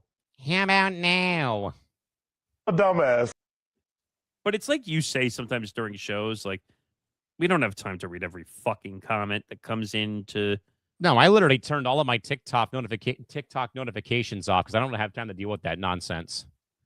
I mean, it is interesting from time to time to read some comments to see what people say. I mean, you might get one good comment out of what, like 100 or like 1,000 comments. There might be one good comment in there. I mean, if it's interaction, it's interaction. That's how I kind of look at it. But it's like you just wasted your time on our content, so thank you very much. Hey, if you're commenting, that goes towards our algorithms. It's fine. But it's funny to see people who comment on content and some of the most ridiculous takes they make up. Like, my favorite is, like, going back to that Lebitard and Carton situation. Oh, well, Lebitard's a hack and Carton's the best. Okay? What does that have to do with what we said? Yeah. Or what drives you nuts is whenever I do put cranium clips out, people don't listen all the way through the clip. They only pick and choose what I call it selective hearing. Oh, they do that to our clips too on ETB Sports and a bunch of stuff. And you'll see me from time to time right in the comments. I'm like, you don't listen. Go back and listen to the whole clip and then comment. Oh, I don't have to. Well, then you're an idiot. Exactly. I don't know. If you're not going to define the whole clip and you just want to, as you say, selective hearing, that's a phrase I like too, by the way. If you're going to be selective, or my favorite, you hear what you want to hear, not what we said. Isaiah was like that too, by the way. He would have selective thoughts, not just selective hearing. Where from time to time big markets, blah, blah, blah, blah. That's one that drives you crazy. Oh, Big yeah. Well, markets. again, why do you think my Substack name is Mr. Small Market on Substack? Well, didn't he call you that or whatever, or no? Oh, yeah, he still does. But is that where it came from? I think he called you Mr. Small Market, didn't he? Yeah. So I guess, unfortunately, he gets the credit for the wrong reason. Well, he's still insane in the membrane, so there you go. That's a great comment, great segment that you do. on the show. But yeah, those are. I'd have to go back and literally look at stuff that's happened. Tom would be a great one for this comment. Oh man, and he's on vacay, sadly. But I'm saying he would remember some of the stuff I've said over the years that have been wild takes sometimes. But Jalen Brunson not being a top 10 player in the NBA. I don't think he is a top 10 player in the NBA. I don't. I think that comment box got pretty full pretty quickly, I think. Well, yeah, all the Knicks fans that we have here. But I mean, I could go down the list. We can look at all the players. There's so many, like from Shaw. But I can count you some players right now if you want to count them. So Shai, Jokic, wow, my brain just had a brain fart for a second. Curry, way downtown, bang! Bang! Oh, what a shot from Curry! Yeah, I would include him too. I still think he's a better player than Jalen Brunson. I mean, I would throw Cade Cunningham up there too. I think he had a better year. Anthony Edwards. Let's see. Tyrese Maxey. I think he had an incredible year. Jaylen Brown, Kevin Durant, Donovan Mitchell, Kawhi Leonard when he plays. Keyword is when he plays. I would take Luka. When healthy. Victor Wembanyama. How could I forget that? Giannis when healthy. Yeah. There's so many players I would take before Jalen Brunson. And you know what? People need to stop. Like, there's just people in our network that call me a Knicks hater. I mean, I'm a Ned fan, but I'm not a Knicks hater. I mean, you know what? I'm not even going to talk about the officiating because I'm done with that. I don't even want to talk about that. But I think this is the one that you really want to talk about next. If ETB could be sponsored by any brand from a local brewery to a major sports book, who fits the brand best, and what would an ad read sound like for a network show? I mean, I'm just going to attack the first one for now, and then maybe we could prepare the second part of this answer. But I'd like a sports book, number one. And who knows, that might happen soon. I'd like DraftKings because I've used DraftKings. A lot of people here have used DraftKings. What else? Some kind of food service. What? For DraftKings. What? Hi, where do I live again? Hey, it doesn't mean you can't make from the sponsor money still. Yeah. But again, where do I live? I'm aware. What was I saying though? Oh, some kind of sporting good or some kind of maybe an energy drink, because that every podcast network has an energy drink, even though I don't and drink you don't them. even drink them. I'm the one who drinks them. Oh, I can't stand them. Red Bulls are gross, in my opinion. And you will never see me drink a Monster Energy drink ever. Come on, Red Bull, sponsor me. I drink you before I go to work every day. I mean, I'm fine if it's a network sponsor. It doesn't mean I have to love every sponsor. Give me a beer sponsor for the lounge, damn it. Well, yeah. Can we get a Bud Light or a Coors Light? Come on, Bud. Come on, Coors. Come on, Miller. That would be great to have a lounge sponsor, a beer sponsor for lounge. Happy hour people. I'm always writing on Twitter. It's happy hour people. Just like PTI and Around the Horn, the best happy hour on sports television. At least it was. I want DoorDash or Uber Eats to sponsor Cranium. Well, that would be great as like a full sponsor, like national sponsor for the network, or if we do live streams.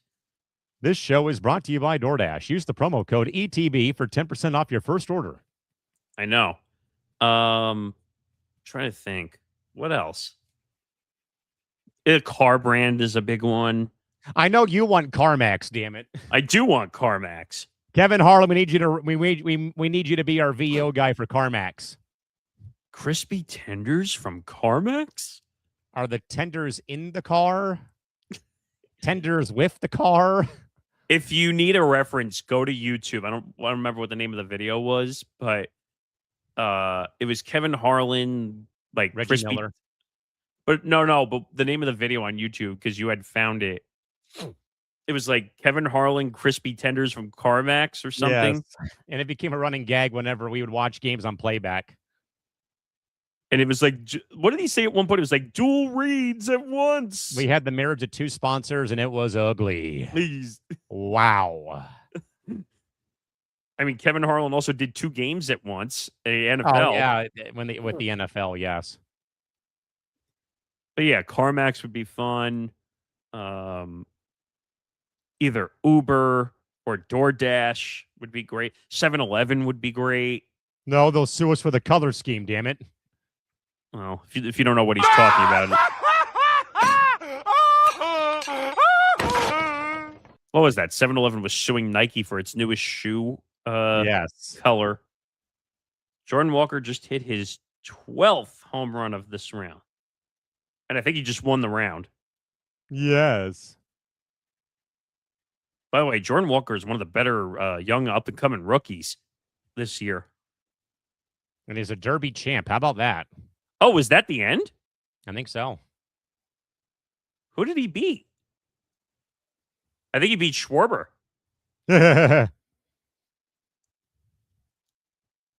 That's crazy. He's got to be one of the youngest to win the Derby, right? I would think so. That's wild. Wow. He beat the 2 hometown favorites. What do you got? How would you fit this? I mean, Red Bull, DoorDash, Uber Eats, Taco Bell, because I have stock in the Yum Brands food company. Taco Bell would be a good. We could do our taco challenge finally. Oh, and that was something that was left on the table because playback ended. But what we were planning on doing, folks, during the watch parties on playback was because and this was during double headers, and double headers for me out here on the West Coast was like peak dinner time at the time. So what was going to happen? I'll let you in a secret. What was going to happen was whatever game, and it could only happen one time in the night. But what was going to happen was if during a watch party, during I think game 1, or it had to happen in one time. It could happen in game 1 or game 2. Regardless, what was supposed to happen was if a player in the game missed both free throws, I would literally grab my phone and do the raining tacos challenge. That was I had to order 2 tacos from a local joint, Taco Bell or Jack in the Box. They have 2 of them right by my house where I live. And I was going to eat the tacos on the air for the missed free throws. A lot like how all the NBA teams have like the free Chick-fil-A, the free Taco Bell, the free food item if a player misses 2 free throws. That was supposed to be what we were going to do, though, but ultimately that stopped when playback went down the toilet. I mean, speaking of challenges, do you want to talk about... Well, all right, let's finish this first, and then we could talk about another challenge idea for a show. But any other brands you were thinking about? Well, we actually, before we get that, I also missed one real quick, Nick, that in the last segment for the Scrolls of Analytics was giving praise or flowers to a creator on the network who's been driving the most community engagement right now. I mean, I don't know about driving all of it, but I think everybody deserves a pat on the back or something. This is a team effort. I mean, are there shows and stuff that might do better on the clip side? I think it also depends on what time of year and what season we're in. Yeah, I mean, right now we're in the slow season leading up to the crescendo that is college and the NFL season. Right. So I think it all depends, but like our show drives a lot of views and stuff from time to time. We did a lot during the WNBA lockout alone. We did that. I remember we covered the East Coast Hockey League having their one-day strike that I was already rewatching before we entered the dungeon tonight on YouTube. Yeah, I mean, and then we've covered a lot. I mean, the Vrabel Rossini, Brim and Sorsby with the gambling scandal. The NBA gambling scandal is going to be a benchmarks episode from October of last year. You're actually literally going to do it based off the history of the episode? Yeah. That was quite a day, right? We were in the middle, like half an hour into the show, and then breaking news, Kosh Patel is at the podium to talk about this scandal. And then, okay, we're going to spend the next 3 hours talking about this rather than Bill Belichick talking UNC football. That was crazy. I mean, we literally threw the whole show rundown out. Like, we were playing sound from Cash Patel and all that stuff. I mean, boy, that was quite a day. So I would say that show. I mean, you want a real answer for what's driving numbers? The UFC numbered post game shows, post fight Oh, shows. and I watched, and you and I watched the 329 show here in the dungeon on Sunday, and it was really, I mean, again, for a proverbial outsider to MMA, because I don't watch it very often, nor do I really, find it interesting. But I still think it's worth covering though on this network, unlike what we've heard in over the past week. But I knew it was going to do great though, and sitting and watching Tom go about it though, I mean, it was like, okay, I think I know a little bit more about the UFC fight game after one show. And also, I think we've hit stride, like knowing to do a show right after just the numbered cards, not every card, because there's not as much attention on the fight nights. I was going to say, like, look at the NBA Finals when you and Johnny recapped all 5 games. Look at what Trevor and I have done with the World Cup when it's come to all the USA matches, and then even on that in that Saturday morning slot, Nick, where I have to be up at 7 a.m. to get in the shower to look like I can be presentable on the air, and we're leading into the day's games. Here we are, though, still driving that kind of viewership, though, at least from my perspective, though, so early in the day out here on the West Coast on a Saturday. Right. And that's my point of going back to my point of contention a little bit of live stuff works better because you can react in the moment. You can title it the way you want to title it. And then people know, oh, this is what I'm going to talk about. I'm going to tune in. I'm going to tune in. I want to hear what the commentary is on that stuff. So the live stuff helps to drive the message and get more viewers in. Yeah, I agree. Team effort. I mean, I don't really like to be one who, and this is probably just because Nick, I've like much. I think like a lot of people that may have played sports on this network, though, is that you care about the team accolades more than you care about your individual success, and that's kind of partially been my MO when I played sports for 15 years, from playing baseball, playing basketball for a year, roller hockey for 4 years. You care more about your team and your team accolades more than I care about my 2012 high school baseball season of being the team MVP. Like, that's cool and all, but did we make the playoffs? No, we missed it by 3 games. Doesn't matter. The MVP award in sports is kind of a ridiculous award from time to time. I mean, Jokic won the MVP award 3 out of 4 years. I think he has 1 title to show for it. I mean, the MVP award is a consolation prize. It's not a you're there to win the freaking title, for crying out loud. So, I mean, Shai's won the MVP multiple times. How many titles does he have to show for it? 1. So, Joel Embiid as an MVP, does he have a title to show for it? No. So, in my opinion, the MVP is kind of it's a individual award. It's not a team award. Your team award is winning the World Series at the end of the year. Right. It's about winning the championship. Exactly. Who gives a crap if you won an MVP award? Okay, it's a great individual accolade, but it's a consolation prize. Exactly. I like this next question I'm going to put in, though. Nick, do you want to say something real quick? I was going to say, because we were talking about like ideas we were possibly looking at. Did you want to talk about a possible idea we were putting together based on a barstoolish idea? Oh, yes. ETB Locked In. Yes. Our sports escape room / jail show where the panel has to get through a gauntlet of puzzles and different things to end the stream. So this is based off of oh god, I can't remember the name of the Barstool After Dark. Thank you. So Barstool After Dark, which is done by a guy named Tate at Barstool Sports. Now, they have the abilities to do more things because they are in Chicago or they're in New York, and they're all sharing a workplace. So they can go all over town and do live events and stuff. They did a event, I think it was either last month or 2 months ago. They did an event where they had to bowl a 300 game Not the way you would as one bowler, but they all had to get strikes. Now, it didn't have to be 12 consecutive, but every time a round was completed, at least one person had a strike.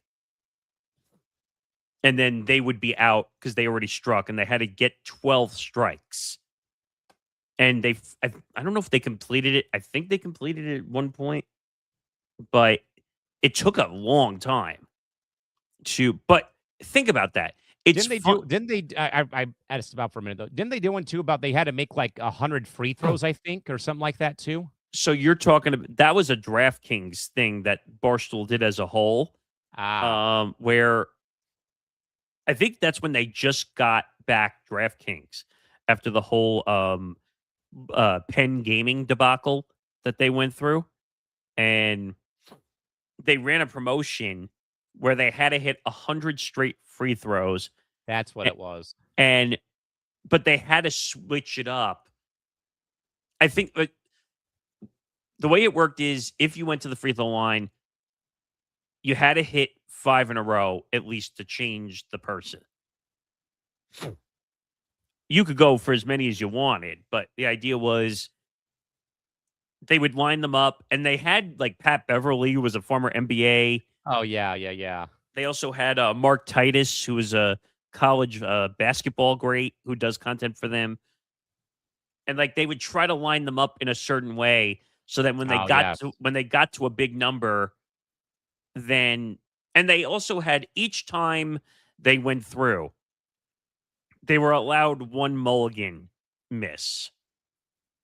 Basically, where if they missed it, they would get to shoot the free throw again. So the chain didn't break, which people say, oh, that's unfair. I'm like, no, it's not. 103 throws in a row is hard. Okay? Yeah. But the one caveat was that Dave had to hit the last 5. Mm-hmm. And he has bad shoulders. Aha. But they somehow did it. They got the 100 free throws. But think about the anticipation. How many people probably were in and out watching that? Oh, yeah. Hundreds of thousands of people were watching those streams. Gotta be. And that's where I went to Callan. I said, we can't do this because we're not all in the same place. You never know. One day, if we get content houses on the East Coast and the West Coast, maybe. That would be fun to do a competition like that one day. That would be something. I don't know if we do 100, maybe like 50. Like if we all had or 1,000 or 1 million, and why or stop 1 billion, and why stop there? But I went to Callan and I said, I have this idea. I like Barstool After Dark. Obviously, we don't want to call it ETB After Dark because that's such a that's like what's it called? What's her name's radio show who used to be on Amy Lawrence. After Hours. Like, you want to talk about a generic show title for an overnight show. I liked her show. It had nothing to do with her. Yeah. But to hear the words After Hours or overnight and then who came up with the title? I think we both did because we wanted to have it kind of be like not like the dungeon theme, but kind of like a inmates running the asylum style theme where no one can turn their camera off or mute themselves. They can't use their phone or a second screen, like you're kind of locked in a sports prison and you have to solve a bunch of, immaculate grids and sport goals and New York Times Sports Connection puzzles to get out of to break to end the stream.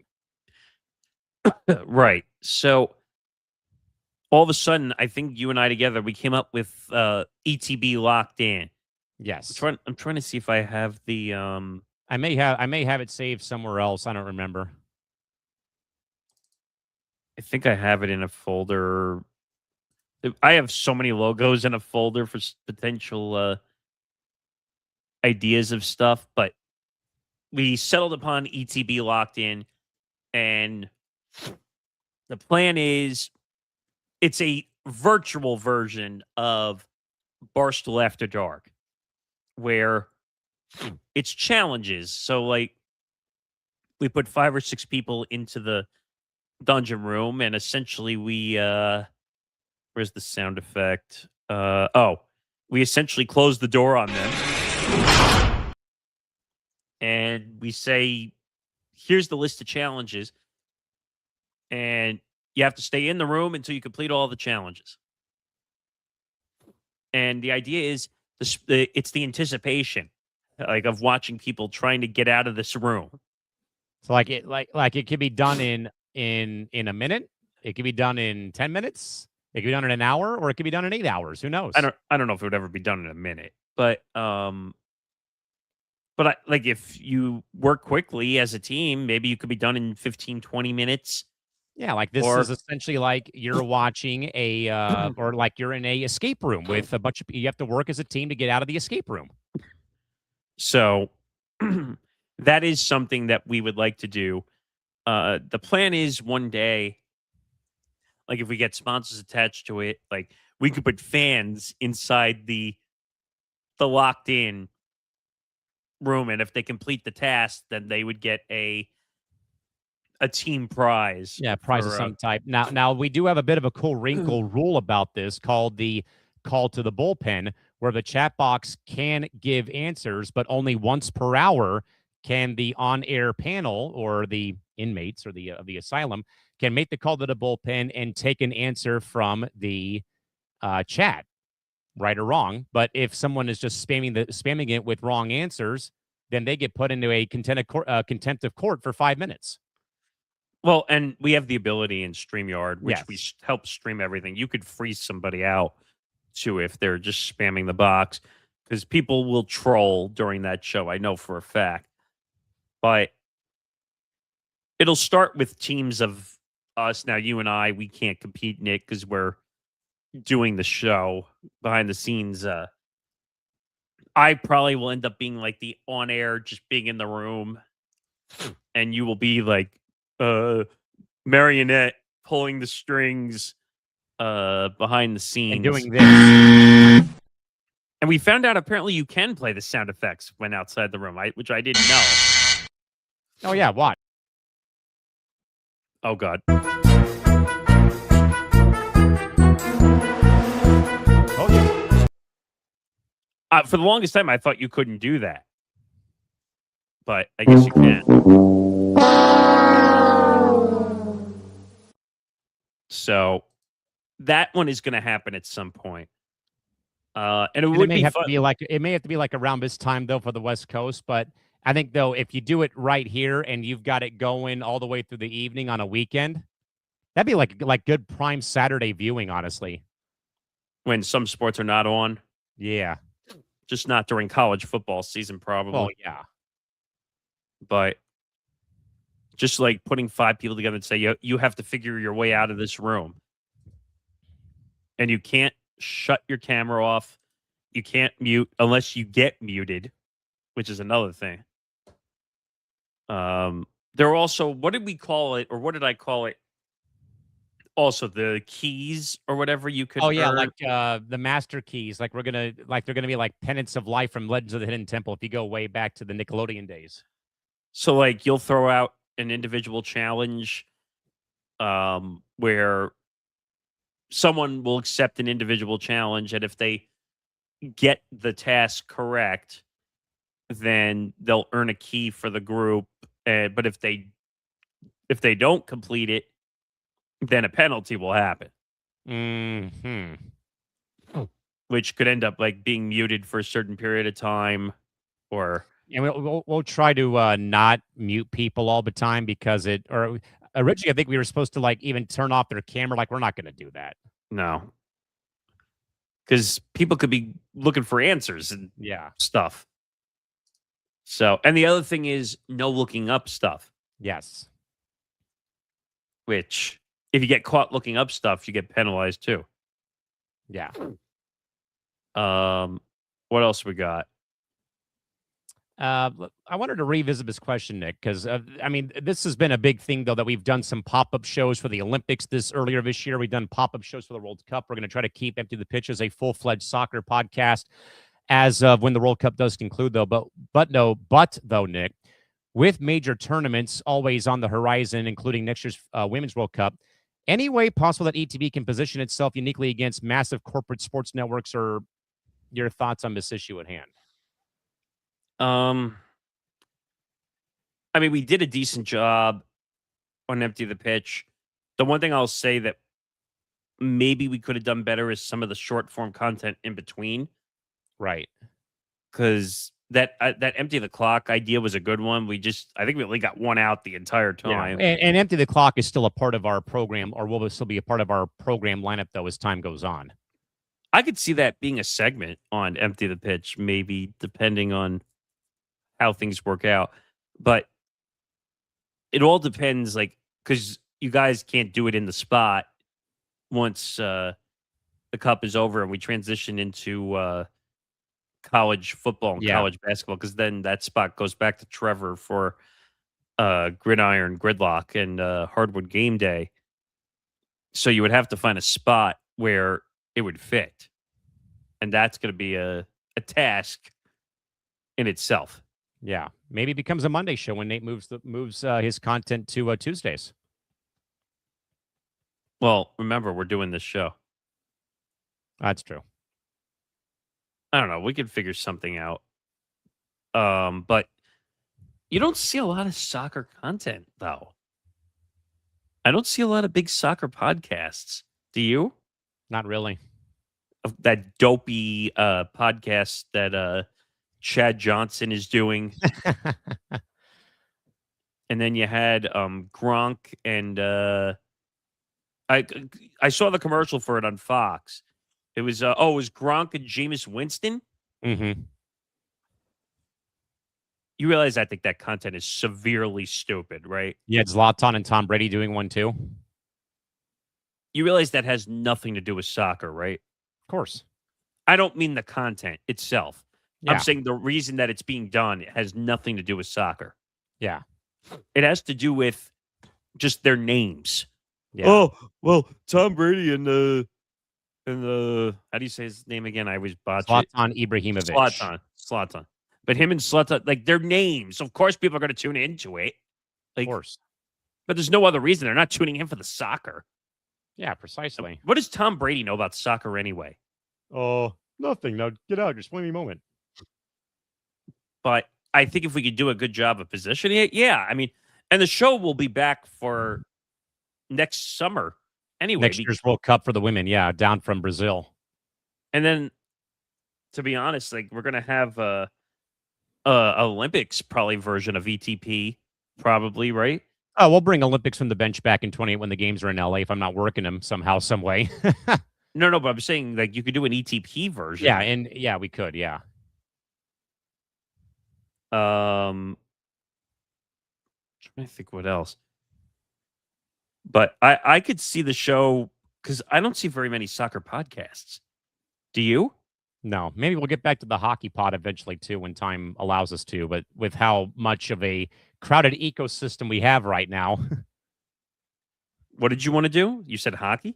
Yeah. We got to find someone to do hockey. I just don't know where that would go. Not named McClure, Galbano, and Montalbano. That's true. I think you'll have a field day with this next question, Nick. Okay. What is it? From the Dungeon Disaster Files, the worst technical glitch you've sat through during a live stream. Get in line on this one. I mean, Football Forecast had some many glitch problems in it. Internet issues, technical issues. The internet went down. Oh, no. The internet went down. And the devil went down to Georgia. That's a good song, by the way. The technical glitches. I mean, just think StreamYard, because StreamYard glitched us up the past couple of years. Or not last couple of years, the last year. And then they blame Twitter for it. And that was the creation of the 5-minute loading screen that people watch now, and they sit through a song called I'm Giving Up. Is that really the name of the song? Yes, because if you scroll through and you have, like, music, or you mention people in your descriptions, they will put like a thing in the comment box or in the description box who was mentioned. And I saw this with Tom's show on Sunday. Oh, who the was song? mentioned? No, who was mentioned? Conor McGregor and then Max Holloway. Then they'll also say audio used, and the song leading in is called "I'm Giving Up." If you look on the bottom in the video, Yeah. also they show the wave file, Yes. and I think they do that because it's a YouTube thing. So that even though you can use it, by the way, best invention ever YouTube did, YouTube Studio, giving you like Royalty-free tons music. so that you don't have to guess if music will be legal or not and not copyright taken. Yeah, and I think thank you, Kevin MacLeod, I think is his name, who wrote the song that is used for Cranium's intro music called Big Rock. We've Thank used you, a Kevin. lot. That name is on a lot of the stuff. I think Matter of fact, that use. song was on Spotify, as a matter of fact, now that I remember. That's where I found it, was on Spotify. Well, I think a lot of the songs are that make the YouTube section are on Spotify or other places. But if you're ever looking for music, like, Yeah. and you need to make something for YouTube, go in the YouTube Studio. They have it all by category, by sports, even. Two of these come to mind for me now, and this is a way for me, like having to step out because the fur ball in my lap is being out of control and stuff or whatnot. But two of these don't come to mind for me. One of them was playback era, and the other one was fairly recently. Yes, Nick, it was the Christine Brennan interview where we had to do it old school, like, you got to call in, baby. We're going to call in. Yes, but I mean, it's not really a platform anymore, so I can talk about it. The one thing that drove me crazy, and I think you know what I'm about to say, is the way playback was set up.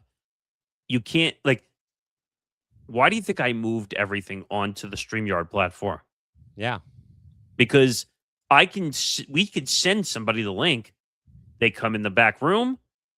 We see them come in. We put them on screen, and there's no issues. Playback was a whole ordeal. I thought I had to go get my dental tools there for a bit.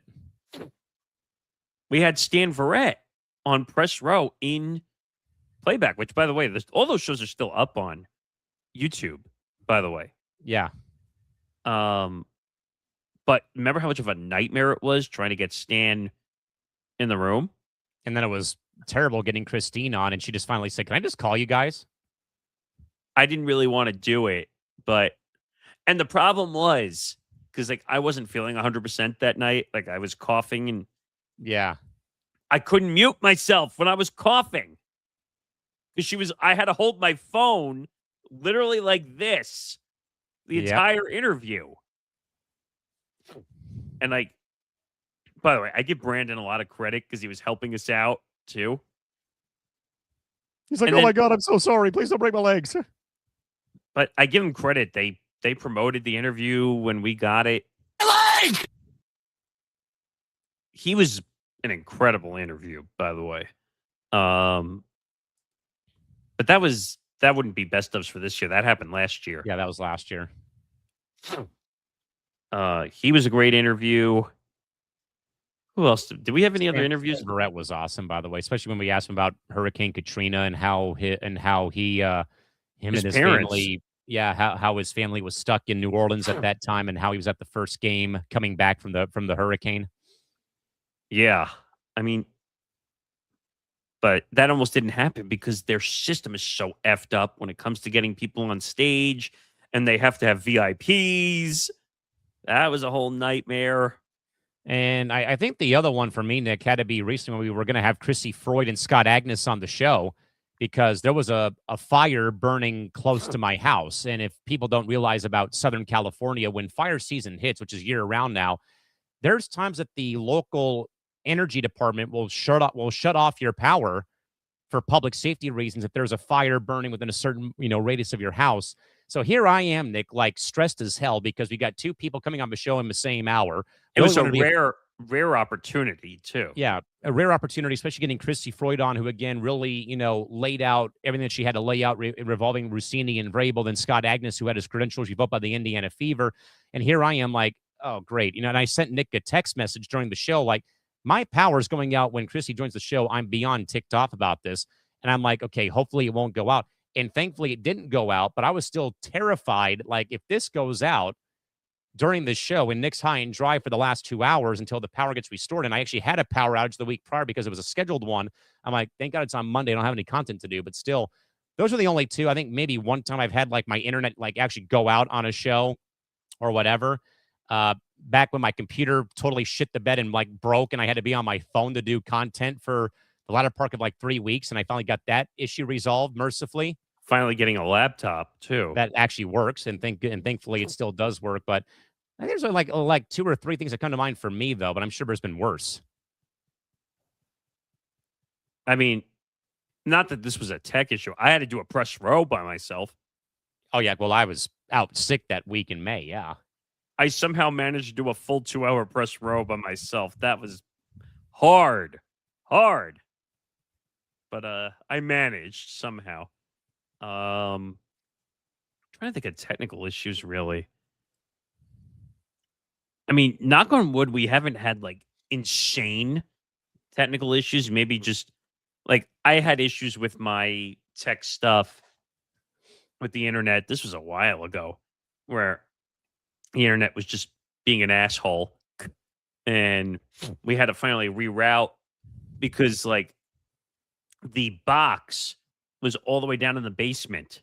oh no, Well, that's where the pinpoint was. and all the ghosts live down there. So we finally had to do like a separator, meaning we had to put a pinpoint. So now 2 rooms down from me, my office, my bed's in the center, and my parents' room is the third to last room. There is now a pinpoint Wi-Fi now Hallelujah. down in that room. So now my internet doesn't get affected anymore. The only issue Yeah, is thankfully I have the wireless modem underneath my bed in my office space here. you had that issue a few times when we were doing shows, if I remember correctly. I had it happen where I had to crawl under my bed, shut off the router, wait like 30 seconds, and then come and then try to get it back up and running. But we were fighting. You and I were like fighting that one together, trying to get your internet back up. You know what's interesting? It's like we now are almost like too reliable on doing a lot of things remote. Yes. And that sometimes is not always easy. So think about it. Every show we do, nobody's in the same room. Yeah. There's not a single show where people are in the same room. Now, one day, if we get those sponsors, hopefully, we're going to build content houses. We're going to travel to those content houses, do content shows together, possibly. Yeah. Think about us doing press row, like in the same room, how that would, That'd be amazing. like being able to react and interact. Again, I'm going to use the example because this is what I'm used to. Look at Barstool. They have the New York office, they have the Chicago office, and they do all the content. And I want to get to a point where like we have people like filming like content that's going on like around an office like they do. And you see some of the weird interactions that go on. Like, so they have something called stool scenes. Yeah. I don't know if you've ever seen or heard that before. Nope. So it was a lot more popular back then when there was not as much remote stuff going on. When everybody was going into the New York office, Right. they literally had like 3 people just walking around with either their iPhones or with video cameras, just filming the entire office for the entire day. And like they would catch like the fun little debates or fights that would go down in the office, and they would call the stool scenes because it was across the whole day. Right. And they would catch and they would video content that sometimes was snippets because they didn't want to give away What was going on? I could see us doing something like that one day if we ever got like an office and we could have interactions. I could see Nick D just stirring up a ton of shit in there. I mean, I would too. No, I would be. What would happen? I'd be the guy that would come up behind you with one of those like Nerf basketball rims and have someone dunk on you. That's what it would be.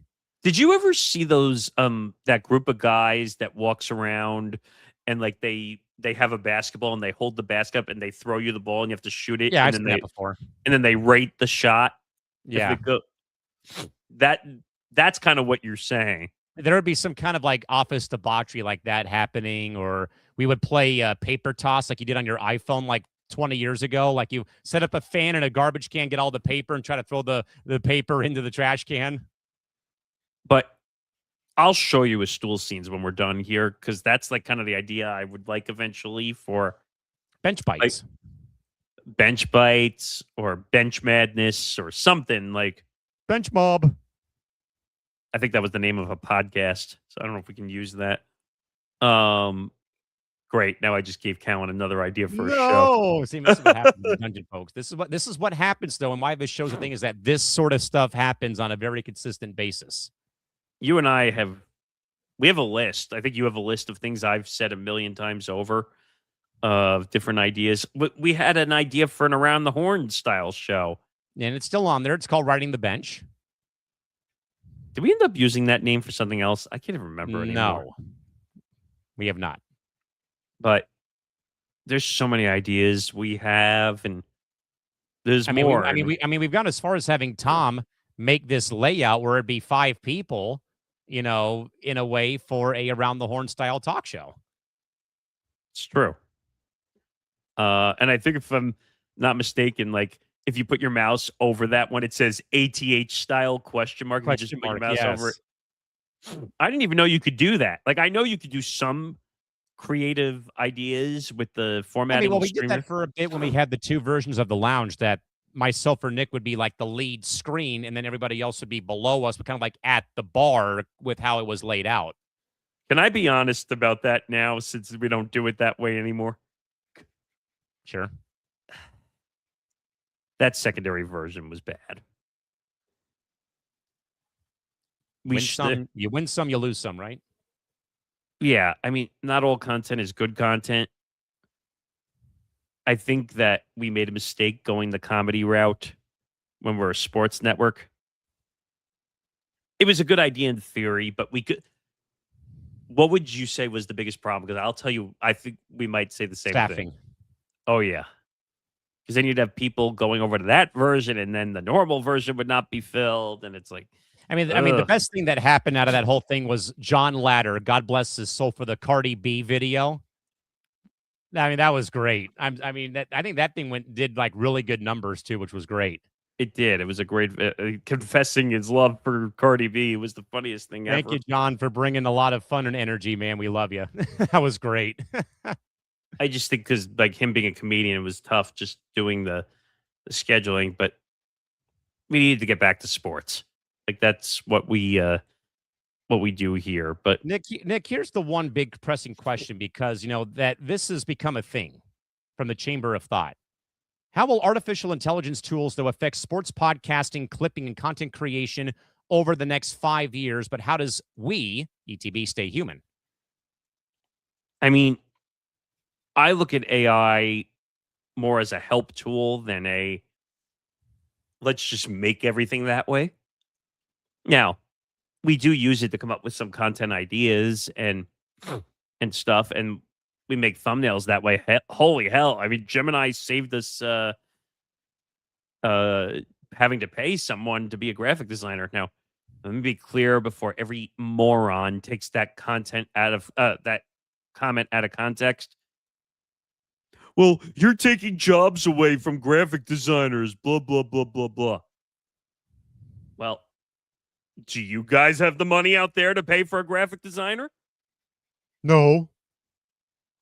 And by the way, those graphics come out really well for the most part.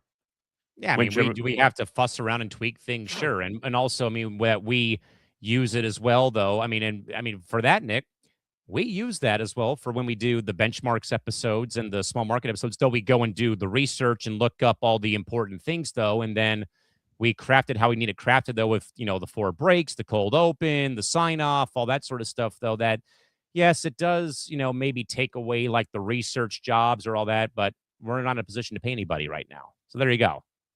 It just makes things more efficient. Like, you should work with technology, not against it. And AI is the future. I shouldn't say it's the future. It's already It's here. now. And it's only going to get better, in my opinion. If you notice, like, we use Gemini, now it knows that we're talking about our network when it refers to things because it remembers everything that we're talking about. I was going to make the comparison to the first Incredibles movie. What was the whole line that Bob Parr gets told in the film about the robot he fights? It's a learning robot. So every time he fights it, the robot improves, and improves as the film goes on till they finally do defeat it, though, at the very end of the film, though. That is kind of how I would compare AI to from that perspective. Yeah, don't fight technology. Technology helps you in a lot of ways. Like I said, it's help with graphics because we can pump out 10, 15, 20 graphics in what, 10, 15 minutes sometimes? I mean, if you and I are trying to schedule 3, 4 shows, sometimes we can knock them out fast when Gemini is not having an attitude problem. But it does a lot of good things. It helps do a lot of good things. It's even generated ideas for small market edition and benchmarks and all that stuff. It helps us build schedules for the network. Yes, that way we don't lose track of where we're at on the calendar. It even helped us build the live read inventory that you hear on all these shows. Yeah.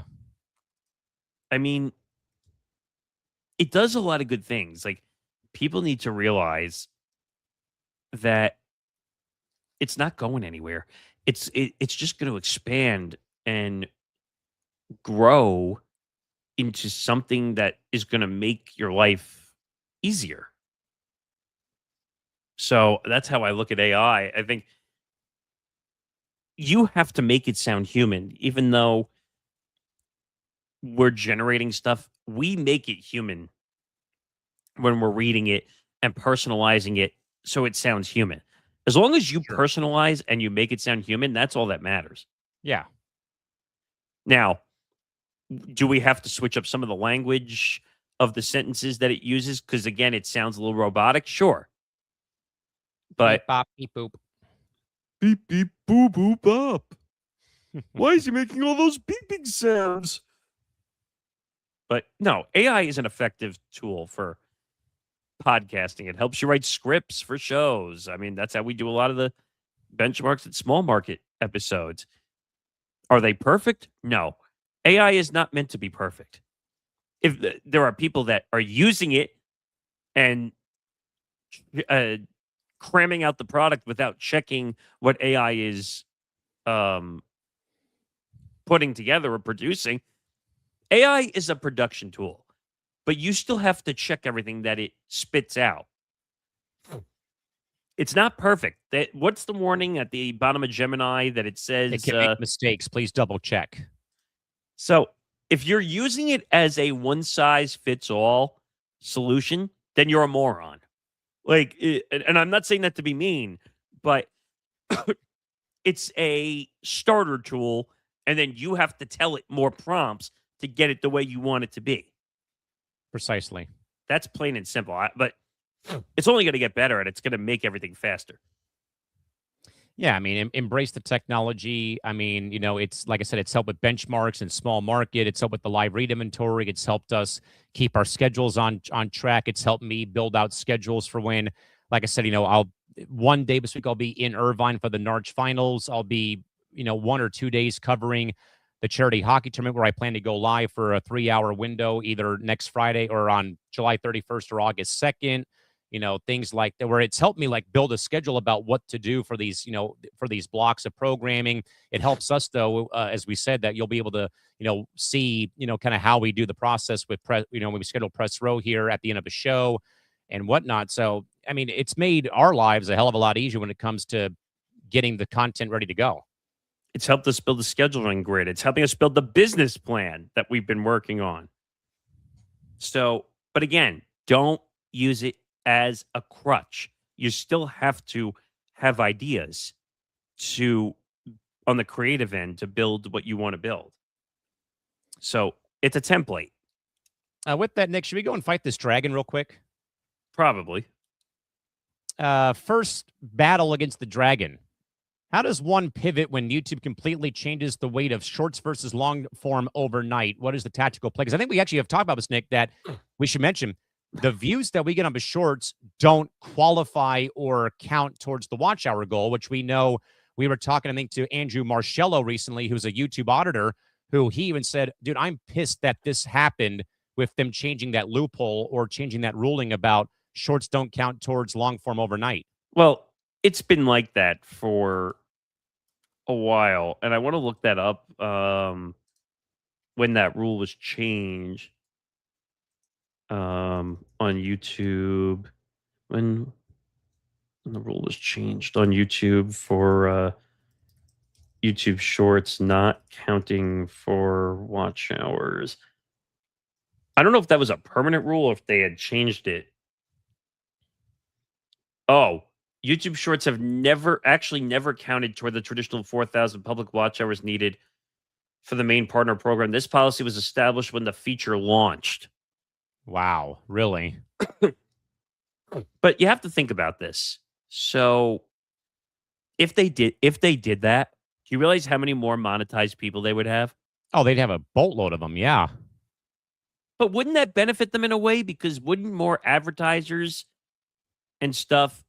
So, because the way the monetization in the YouTube partner program works, you make 70%, YouTube takes 30%.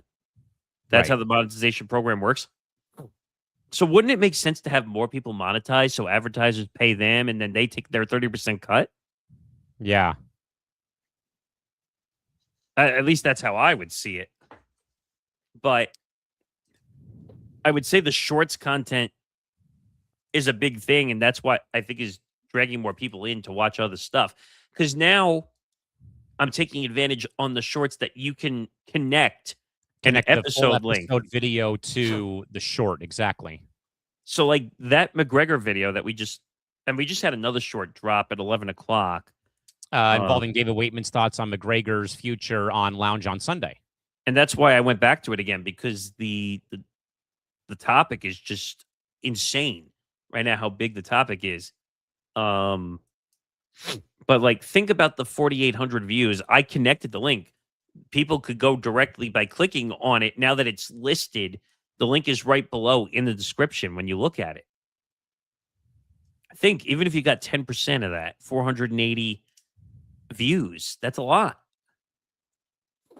So, I don't know. The weight of long form versus shorts, that I think more has to do with attention span more than anything. Attention span. Like, do I want to sit through a 3-hour show on Monday and then a 3-hour show Tuesday and then another hour show Tuesday night and a 2-hour show on Sunday? Like that sort of ordeal.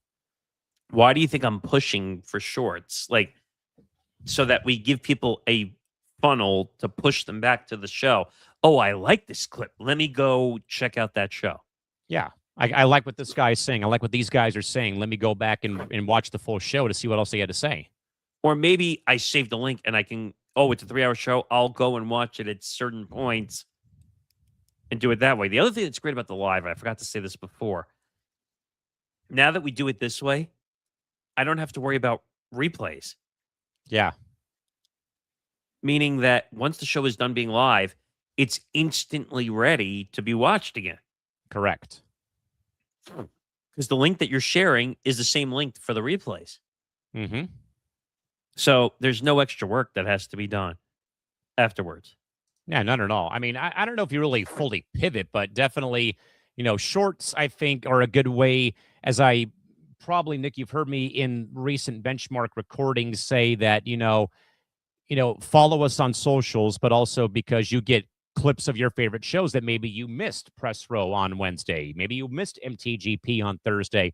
Oh, wait, they clipped off a segment I wanted to watch about, Callan saying this about soccer and then Nick D says this about soccer. Let me go and watch both because I missed the show. And then I can kind of, in a way, make my thoughts, or my opinion about, okay, do I take Callan's side for his thoughts on soccer because he's been around the game for a long time, or take Nick D's thoughts that, okay, I did my 4 years of service to watch the World Cup. Now I'm done watching soccer, and kind of go from there to compare and contrast. But then it's like, oh, wait, it's a long form show. What else did Nick and Callan have to say regarding this issue involving these TV deals? Or, hey, a fast channel for ETB. Oh, I got to go and watch that portion too. That it brings people in. And I think, though, it also retains people because now you've got shows, as we said, though, every day of the week and twice over on Sunday.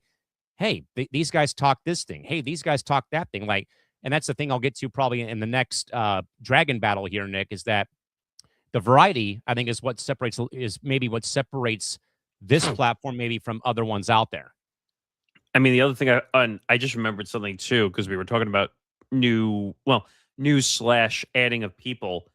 We got our Forever Power 5 situation figured out too. Actually, I should let you talk about, because ironically, you knew the person that we're bringing in. Which was actually funny because Nick didn't actually tell me who it was initially. You knew we were having a meeting with somebody. I knew we were having a meeting, but I didn't know who the person was because normally Nick will tell me, hey, it's, so-and-so from, Sioux Falls, South Dakota is going to join the network for this meeting. And then when I saw the name James Myers pop up, I'm like, why does that name sound familiar? Lo and behold, it was one of my basketball color analysts when I was at Point Loma Nazarene University while James was going to college there.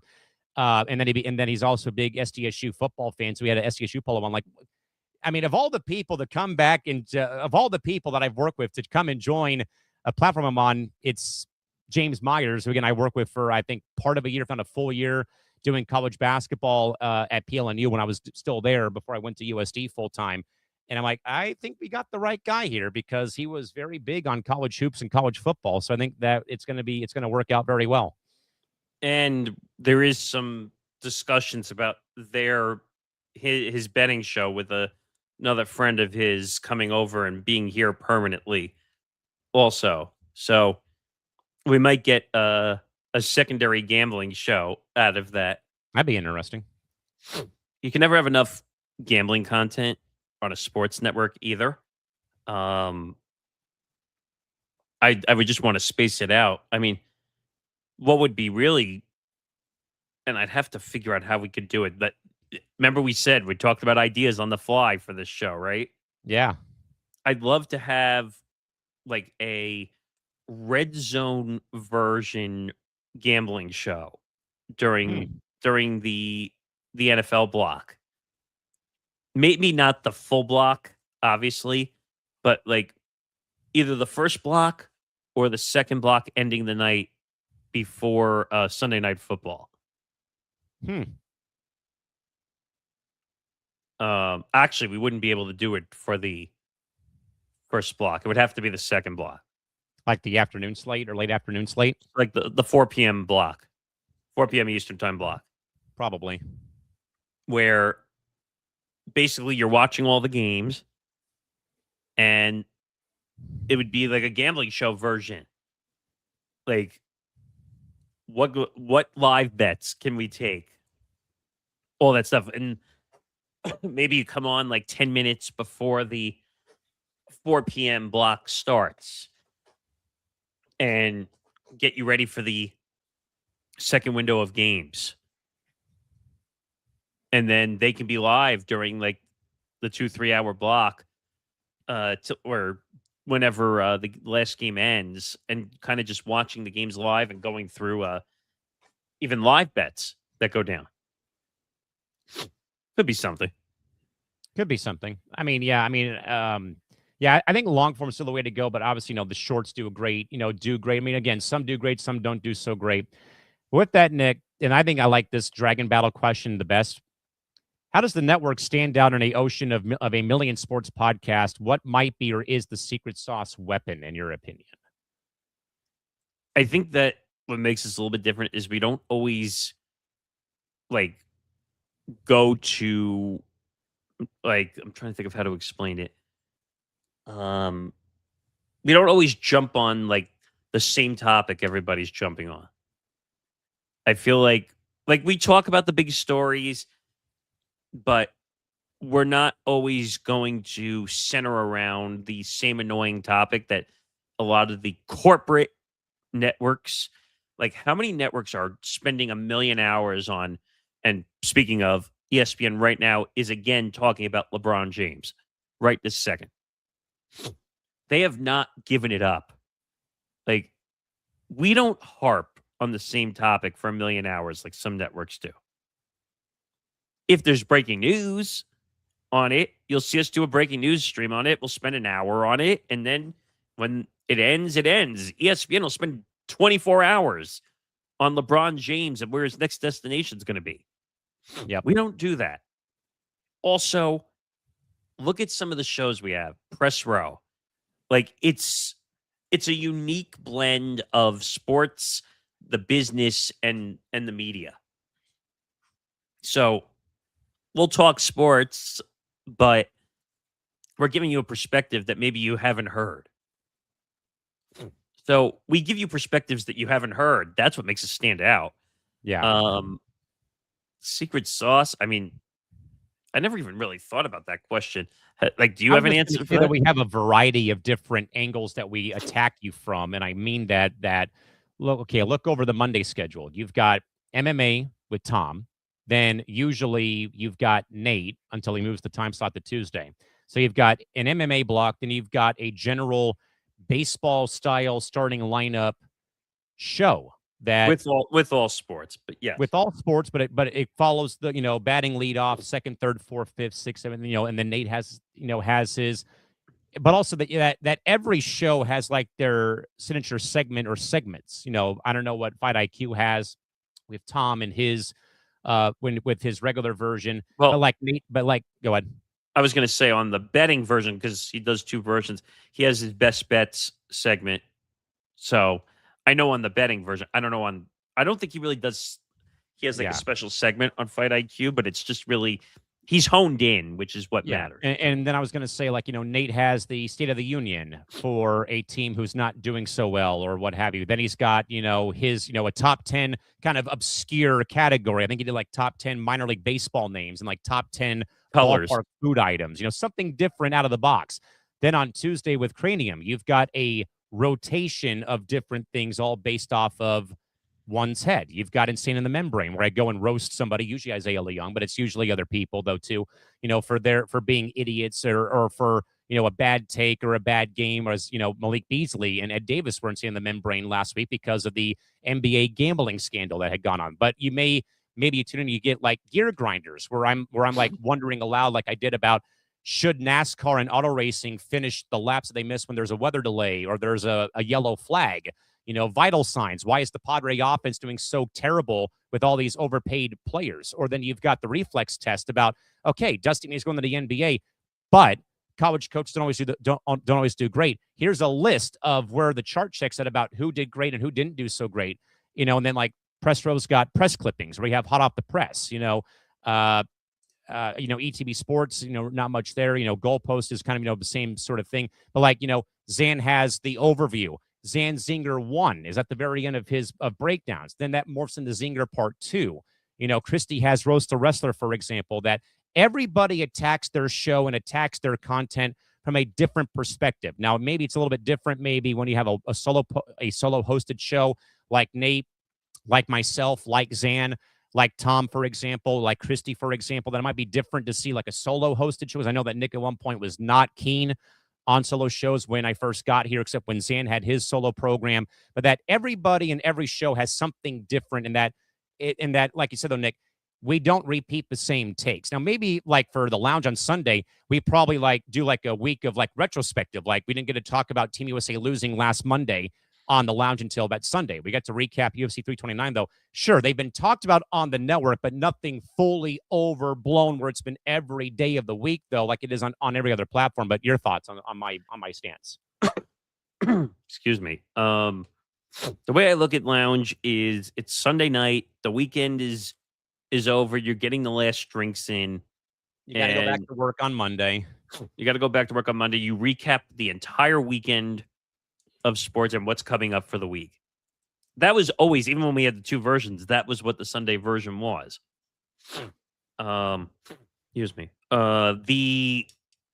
So just to give you more of a backstory on the whole solo stance thing, when I was learning radio and I was in school and whatever, one of my professors, I don't remember who it was, Or no, it wasn't even one of my professors. It was the head of the radio station at National Community College. Yeah. Who I appreciated. He was a old-fashioned radio ball buster. Yeah, But I had one of those when I was in college, too, when I was working in radio here, too. he ran the radio station for 40-something years. Yeah. His whole thing, and I understood it at the time because it wasn't a big thing. He said, no solo shows unless they're music. That's fair. And at the time when I was young, I didn't get it. Now I have full perspective. I did a 3-hour solo music show. I was the lead host, and then I would have people rotate with me. I would take the younger students with me. I would continue doing the show when I left, and then I would come back and do the show. And then I'd have some people that were friendly outside of here. I went to LIU with. They would come back and do a show with me. But his whole perspective was no talk shows, no sports shows should be solo. Because in his perspective, he would say, no one wants to hear someone babble for 3 hours on their own. Which, if you think about today's society and the way the podcast industry and everything works. Yeah. Can you imagine if that was still a take that was given today? Both. With all the solo content creator communities now? But I get it. First of all, a solo 2-hour, 3-hour show talk is hard. Mm-hmm. When I did the 2 hours of Press Row, I had people saying to me, you made that look easy. And I'm like, it's not. No. It's not. An hour maybe, but not more than 1 hour by yourself. I used to hate doing shows on my own. Like, except for the music, because you can kind of plan out. Yeah, and I did that when I was in college for 2 years, doing 10 a.m. to 2 p.m. for country music when I was in college. But it's so much easier when you know you have music to fill your spots. Yeah. I would plan my show, and this is a little perspective of me into music a little bit. And remember all the stories I used to tell you I'd get in trouble with the new PD who took over at National Community College. And I think you can relate this to some of the way I do things here. Yeah. So I used to get in trouble because I didn't always follow the rules of format radio. As you just went in the darkness. Well, I mean, it is part of the dungeon, sir. Yeah, but you're very dark. I'm still here. Go on. But because I didn't follow the rules, air quote, I used to get yelled at nonstop because I didn't follow the traditional way of doing music radio. And I used to say, F off, leave me alone. Like, radio is a creative outlet, especially in college. Oh, yeah. So, like, I did all these things. I would do stories that were not sometimes, like, safe for entertainment radio, because in his mind, they had something, and I used to hate this name. He built a morning show block, which we never had. And it was called the Nassau Morning Madhouse. And I swear to you, like, where's the, well, number one. It makes sense to me. Okay, Michael K. And then when I heard the name, I also went,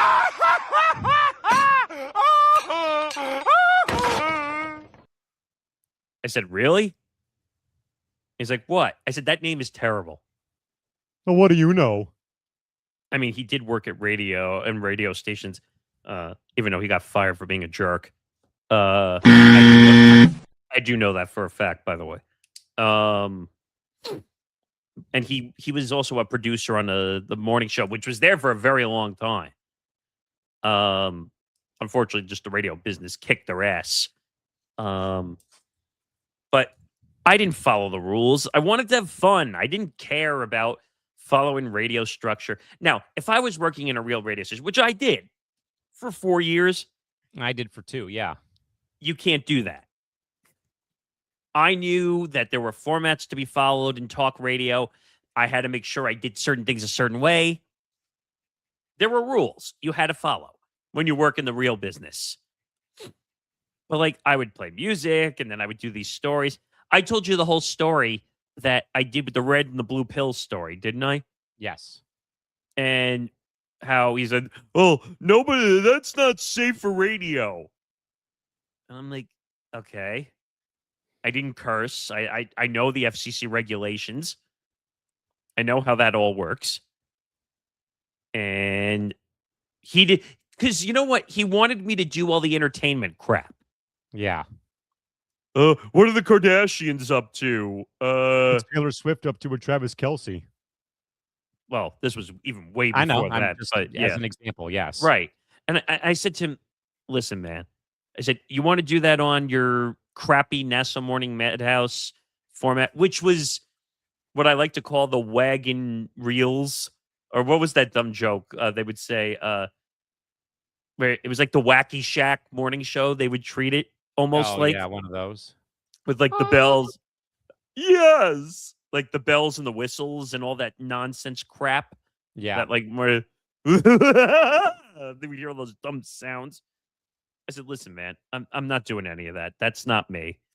I like to make people laugh and do fun stories. And I think I told you the whole stories about the Doritos thing that we did with the Doritos and the Mountain Dew. There you go, Christy. Christy, there's your Mountain Dew right there.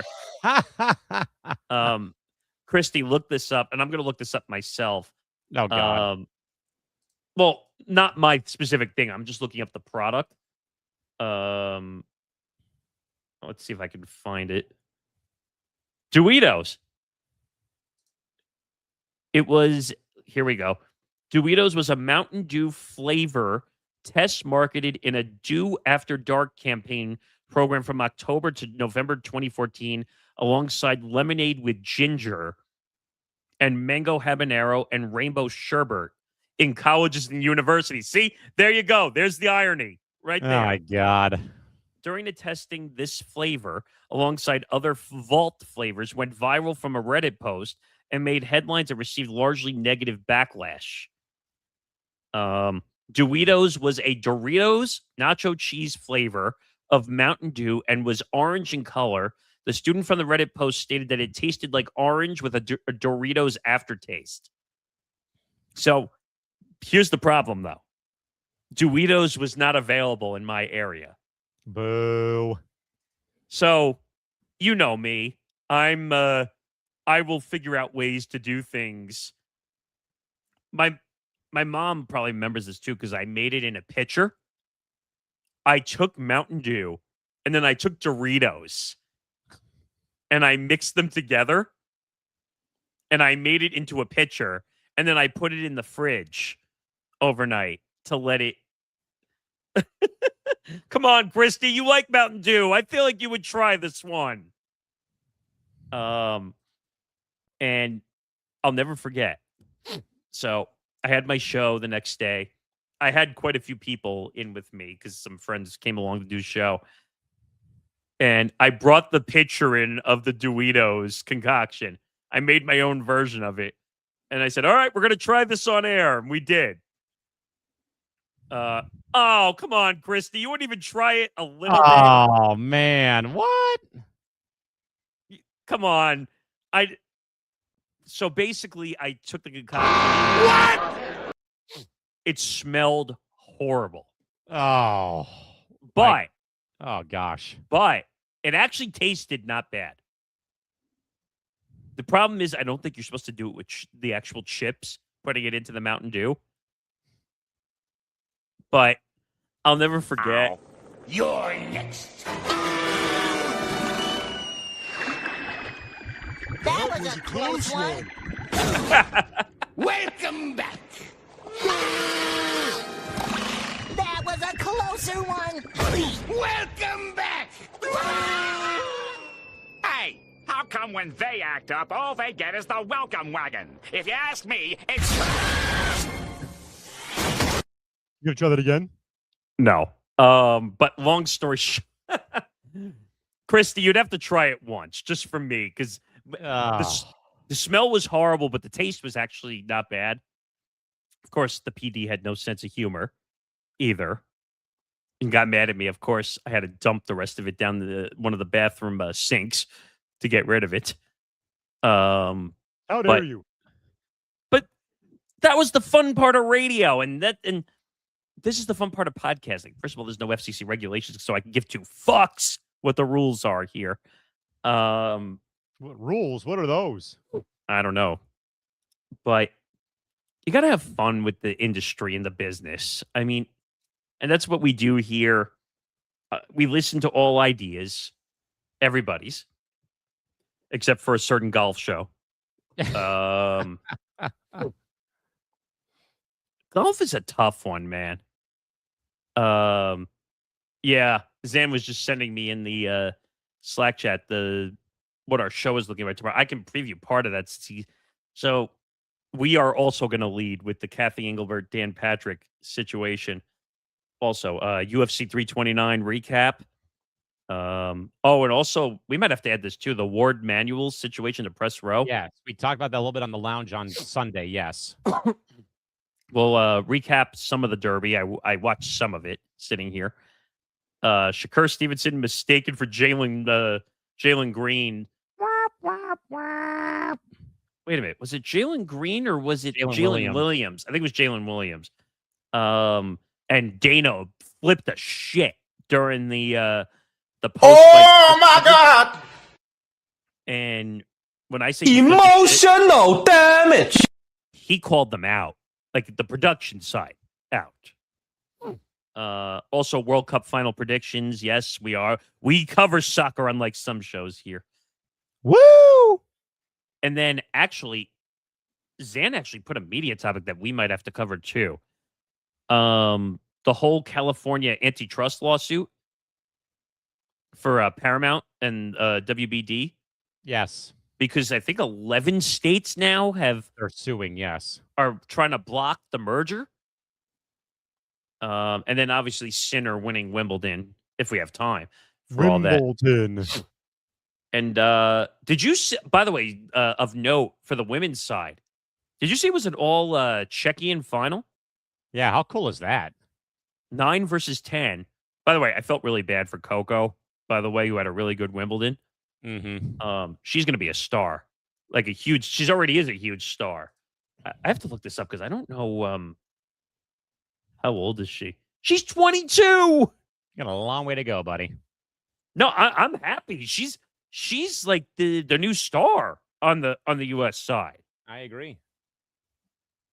But an all Czechian final, that was cool. I think Malkova was the one that ended up winning for the women. And by the way, people took her joke out of context. Well, not Malkova, the other one. I can't remember her name. Sabalenka? No. Oh my God. Now I got to look this up. Let's see. Oh no, wait a minute. Who won? No, it was Noskova. Noskova won Wimbledon. And Makova was the one who made a joke because they always interview the person with the second place trophy. I find that awkward in the tennis majors that they interview the second place winner. That's got to be an awkward place to be in. Yeah, to be honest. And she said, "Oh, well, we're friends." Well, maybe. And like the whole crowd got a laugh out of it, but some people took it way out of context on X and social media platforms. And I'm like, yeah, really? What else do they have to do with themselves, right? But like they've been friends. They're both checking in. They've been around. God forbid someone makes a joke. Jesus. Like, no, you can't have fun anymore. You're supposed to go out there and hate your opponent. Is that like the whole, like when Major League Baseball, now you see like the Yankees and Red Sox goofing around before the game, and oh my God, the Yankees and Red Sox are supposed to hate each other. I was going to say, just ask Frank the Tank about Lindor. By the way, what another debacle. Being up 2-0 in the 9th inning yesterday. Lindor commits an error and they end up losing to the Red Sox. You want to talk about from a business standpoint for a second with the Mets? $380 million payroll. I think they have the worst record in baseball right now. Them are the Angels. I'm looking up 2026 MLB records. Let's take a look. So the Mets are 40-57. Let's see if I can find the Angels. Oh no. The Angels and the Royals are both 38-59. Sheesh. But the Angels, it was expected. I don't know if the Royals were supposed to be this bad. I'm looking to see if there's anybody else with bad records like that. The Reds are 43-52. Oh, the Rockies. Wait, the Rockies don't have the worst record in baseball right now. But it's by 1 game. What? Take that, Mumford, or whatever your name is. Is that his name? Yep. One of the worst owners in professional sports. Jesus. Yeah, look at that. 3 hours. Who would have thought, right? This is the content dungeon. Any more dragons? Dragons have been defeated, though, Nick, but we do have time for this, though. Bringing back an old favorite from Press Row. Tales from the Dragon. Bringing back story time. Well, where do you want to start with this, you think? Where would you like to start? I don't know. I didn't really give it much thought because I didn't know if we were going to get to the Fearless story. leader. No, God, fearless leader. Jesus. I don't know. Just, I guess talking about maybe the beginning of this network in case people are seeing this for the first time. Empty the Bench was one show. The Empty the Bench network was Empty the Bench, ETB Sports. It was the oldest show. It was myself, Tom Albano, and Nick Federa. We met at a master's class in Hofstra University, the home of the Pride. Made the tournament this year. They did. I think they won a game too, right? That or they got pummeled like your poor alma mater of LIU, who's embroiled in massive violations right now. Morons. But yeah, ETB Sports was the only show. It existed as one show. Then we kind of started doing some other stuff.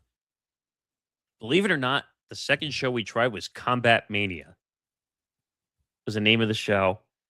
It was a WWE, like MMA kind of mix. Tom was doing it. And I got him an interview with, oh my God, what's his name? Who wore the cowboy hat? Donald Cerrone. No. WWE. He was a legend in the broadcast booth. John Bradshaw Layfield. No.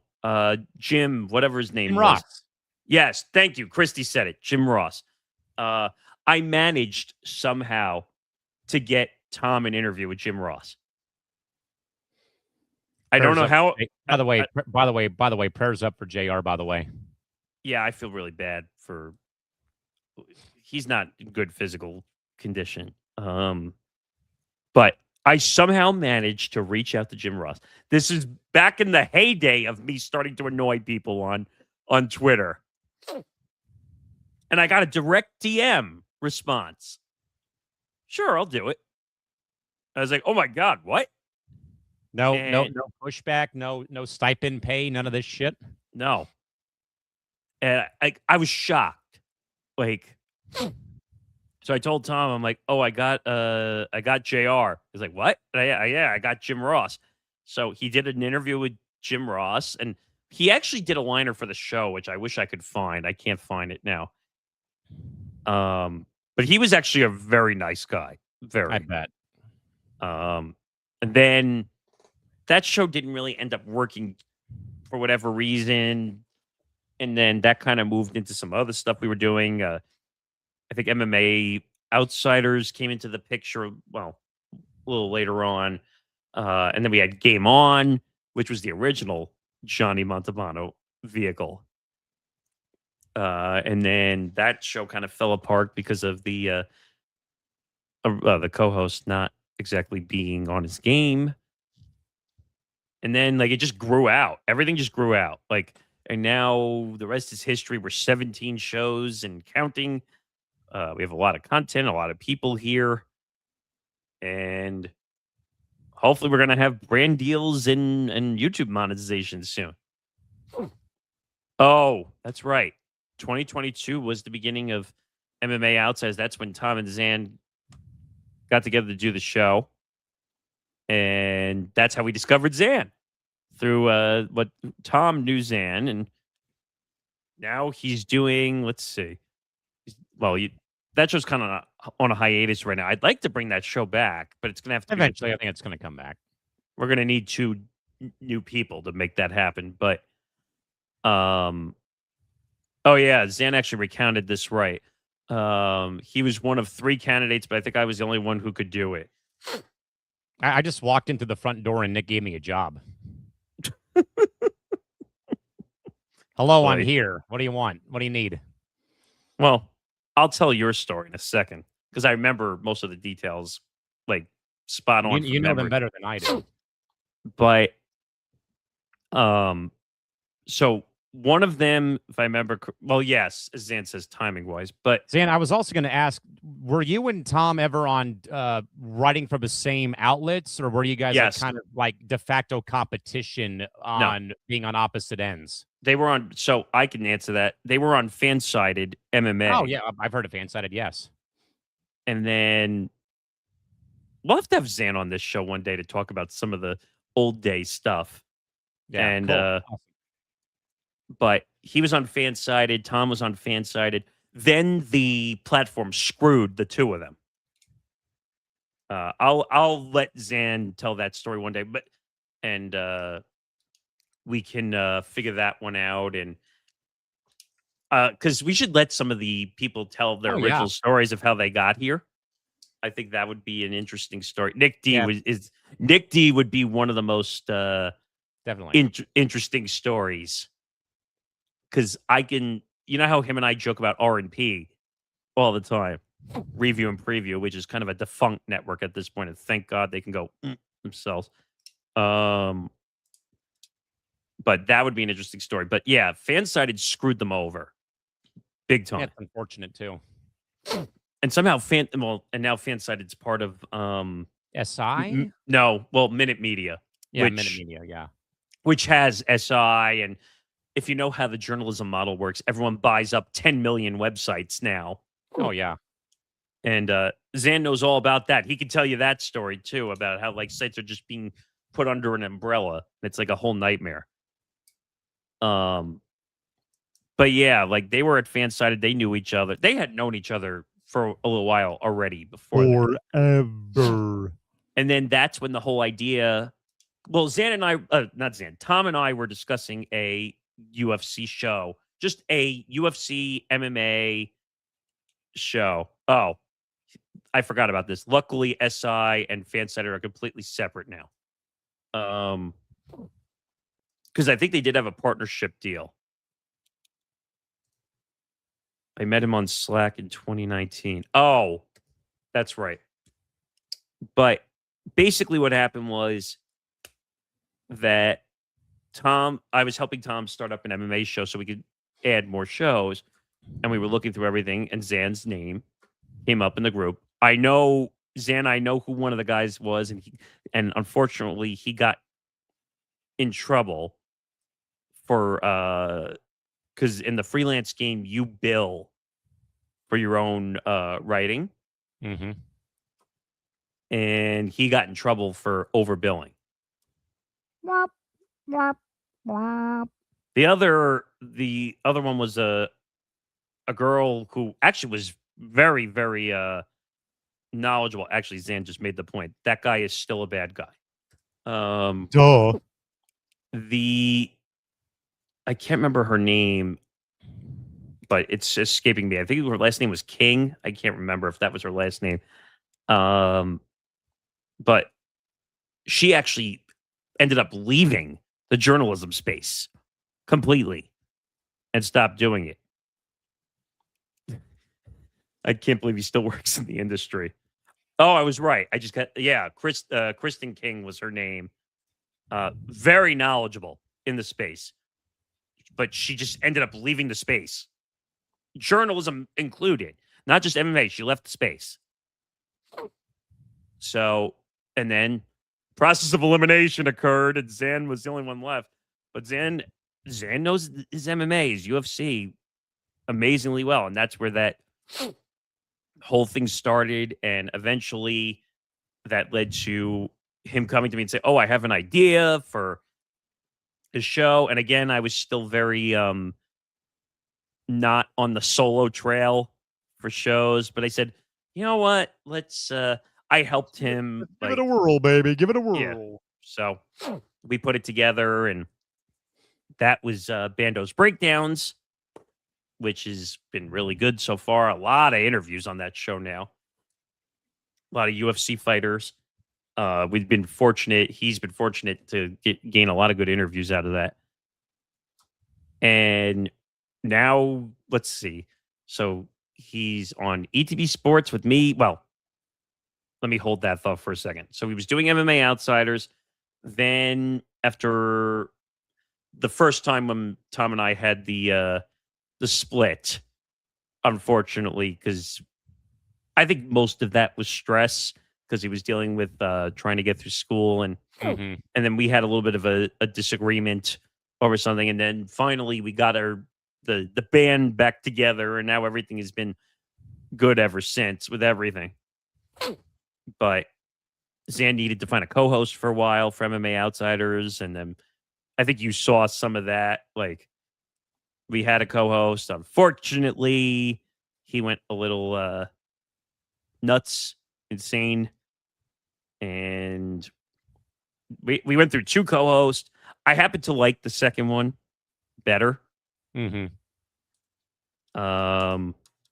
was it the first or the second one? Samuel, you'll have to trigger my memory on that one a little bit.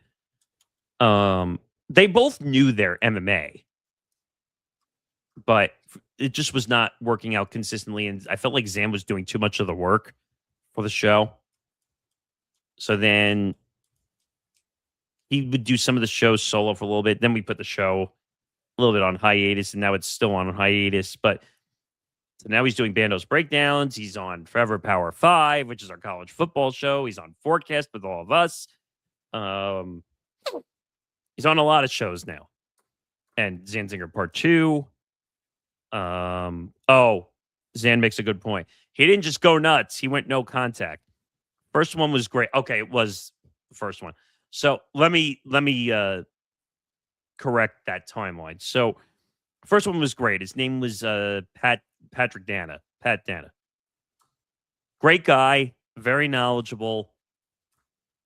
I think just scheduling and not staying on top of scheduling was part of his issue a little bit. I think he was being mistreated at the journalistic platform a little bit that he was on. Very knowledgeable in the MMA space. One of the best, actually, I felt. It just didn't work out scheduling wise. The other guy, who you know, Anthony Ballister, that was just an issue. Like, he was treating everything like radio. And like, he got mad at Zan a few times because they didn't start exactly recording at 6:00 and end at 7:00. What? But you know what? It is what it is. Zan does good MMA content on his show and a few other spots, and now Tom and Zan do some Fight IQ shared content together. So if we could find two other people to host MMA Outsiders, that would be great. We've been trying to figure that out already. But Zan's story is an interesting one, so we'll have to see if we can get him onto the show to kind of talk about. Yeah, totally. Timeline. We could do that for everybody. I think Nick D would be great for this. I mean, we have a little bit of time. I can tell your story a little bit. I mean, go for it. You probably know it better than I do. Well, you weren't a direct find, right? That is a factual statement. So Isaiah Leong, we say that name. I think he was here first before He was you. actually useful for something, believe it or not. And when we were going through all the playback phasing, that's when you entered the picture. April of last year, around the time that the NBA playoffs had just started, I think. And that's when the whole dumb small market bull crap happened with him too. Well, yeah. And basically, like, you and I hit it off like instantly because he said, "Oh, you're into sports media," and he does a show called Press Row.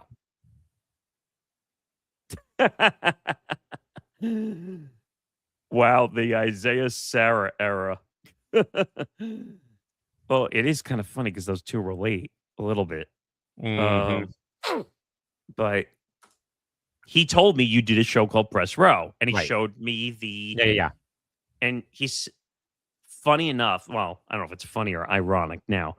He said, maybe you can help him fix the show up. And I said, okay. And then once you and I got to talking, we figured it all out. And we did. Now it's the show it is today. Originally, it was supposed to be an hour show. And now all of a sudden it's 3 hours in the middle of the day as opposed to late in the evening as it used to be. Which I'm happy about. Well, and a lot of that was because of when I was still doing the show before I came here. It was because I was working around my work schedule at the time. Because usually, what a lot of people don't know is that usually, when I get back into season, I usually go into a podcast hiatus for the whole 6, 8, 9 months that I'm working, so I can devote my time to game prep and all that sort of stuff, and I can especially back then. Before I came here, I was working at 2 different colleges at one point.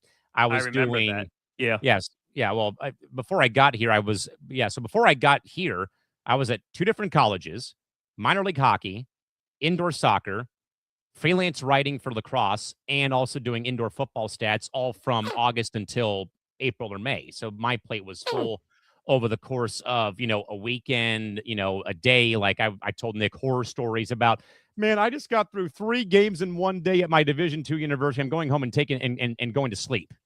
I remember that. Or back when me and my lady were dating before she moved to Nick's neck of the woods up in upstate New York. She had a apartment complex that she lived in halfway between my Division II school, which by the way, beautiful campus. You ever get a chance to go to Point Loma Naz? But I would go to work and then I would call her or text her. I'm going to drop by and maybe stay the night, so I don't have to go all the way back home, half an hour back to where I live. Or I would go there, we'd have dinner, watch Paramount, what we were doing, and then I'd go home or I'd stay over, whatnot. And then, like, there were days I did 3 games in one day, or I would do basketball one afternoon, then go to hockey or soccer the fall, that same night. I was just, burning myself so thin that I was like, I can't be doing a podcast of doing all this other work where I just don't have, any time to fulfill those roles. And, even I told Nick, like, hey, I'll come here and do this program, but you're going to have to work around this very much minefield of a work schedule. But thankfully, that's when I had cut out doing D2.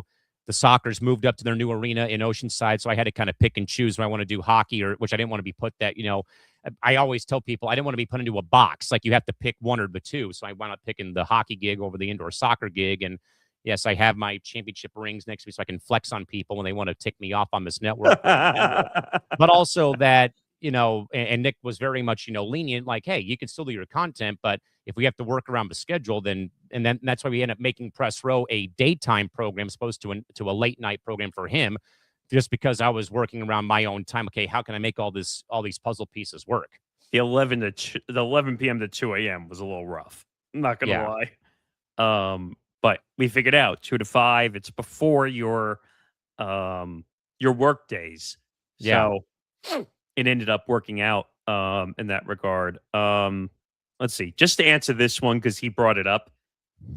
What Zen is referring to is the whole incident I mentioned earlier which ticked off the few women we have here at the network. And let's just say Sarah was ready to beat the crap out of Isaiah for some of the stuff that he said and did. And Sarah was someone you didn't want to mess with. No. So that's kind of what that comment was. Zan asks, how did you guys know to start a show together? Well, I mean, probably because Isaiah recommended that Nick took a peek in like an audit of the show I was of what Press Row was, because originally it was good. Originally, the backstory about Press Roseanne was it was supposed to be me and one of my announcing colleagues in town. He took a job as a associate or a bowling coach, I thought. SID, eventually morphing to the bowling coach at Ottawa University of Arizona, which is a NAIA university. But it was a shower thought that I had about, as much as I read front office sports and awful announcing and I follow, but I also wanted to, if I'm going to do a podcast, I don't want to be the guy that talks wins and losses and, all the regurgitated takes. Like, I work in a very interesting business. I work in public address. I've worked in play-by-play. I've worked in media and business when it comes to sports. That what if I did a program that was solely based on headlines revolving around the sports media and business landscape? That's how Press Row became a thing. And I actually launched it on another network we were helping out with, or I was helping out with, I should say. It lasted 3 shows. But I would do the show, though, when I was at my girlfriend's house at the time, because she would be on campus for her job. So it'd be me and her dog hanging out, and he would be laying right at my feet. And here I am doing an hour show on her computer with her, with her bitchin' microphone, because she was a esports streamer at the time. She still is, she still is. But I would do the show there. Then I would, do it here and whatnot. But also that I was doing it because I want this idea to really take off and go somewhere, even if it's just me hosting the show. So Isaiah was in fact useful, was to recommend me here. And the reason why it only lasted 3 shows, Dan, was that the network I was on, we were promised assistance from 2 of the other platforms we were on, though. It was more of one that kind of morphed into a sports and pop culture network. We were going to do a lot of, we had a lot of great ideas, but never came to fruition because it was just me and the same 2 or 3 guys who were doing content, which didn't help the matter at hand, sadly. So that's why I went 3 shows there. Then it eventually went to the old network I was on. Then once the audit got put in from, hey, Nick, you might want to look at the show. It's got promise, but it might need to be having some spicing up here. What software were you using originally to do the show? It was still StreamYard. Oh, okay. You were doing a lot of side sharing, but you were a solo show, so I guess that made sense. And I said, well, you need a person who nerds out on sports media and business.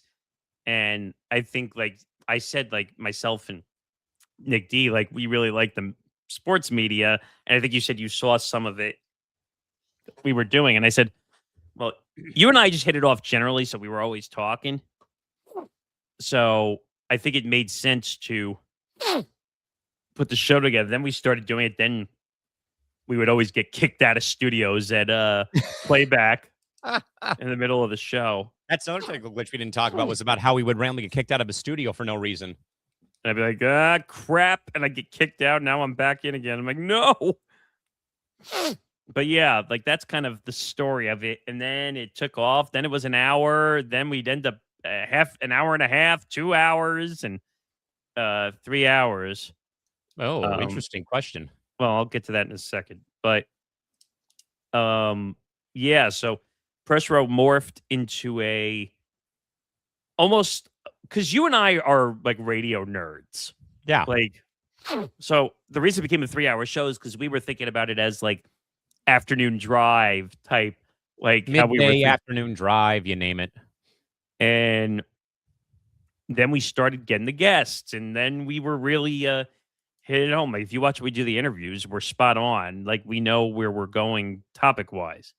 And then from Press Row, let me talk about The Lounge real quick. The Lounge was actually a show that I did into a bleeping RCA voice recorder and a bleeping tape recorder when I was younger. And I just happened to call it the Sports Lounge because I thought the name really fit with the model of what I was trying to do in a way where it was.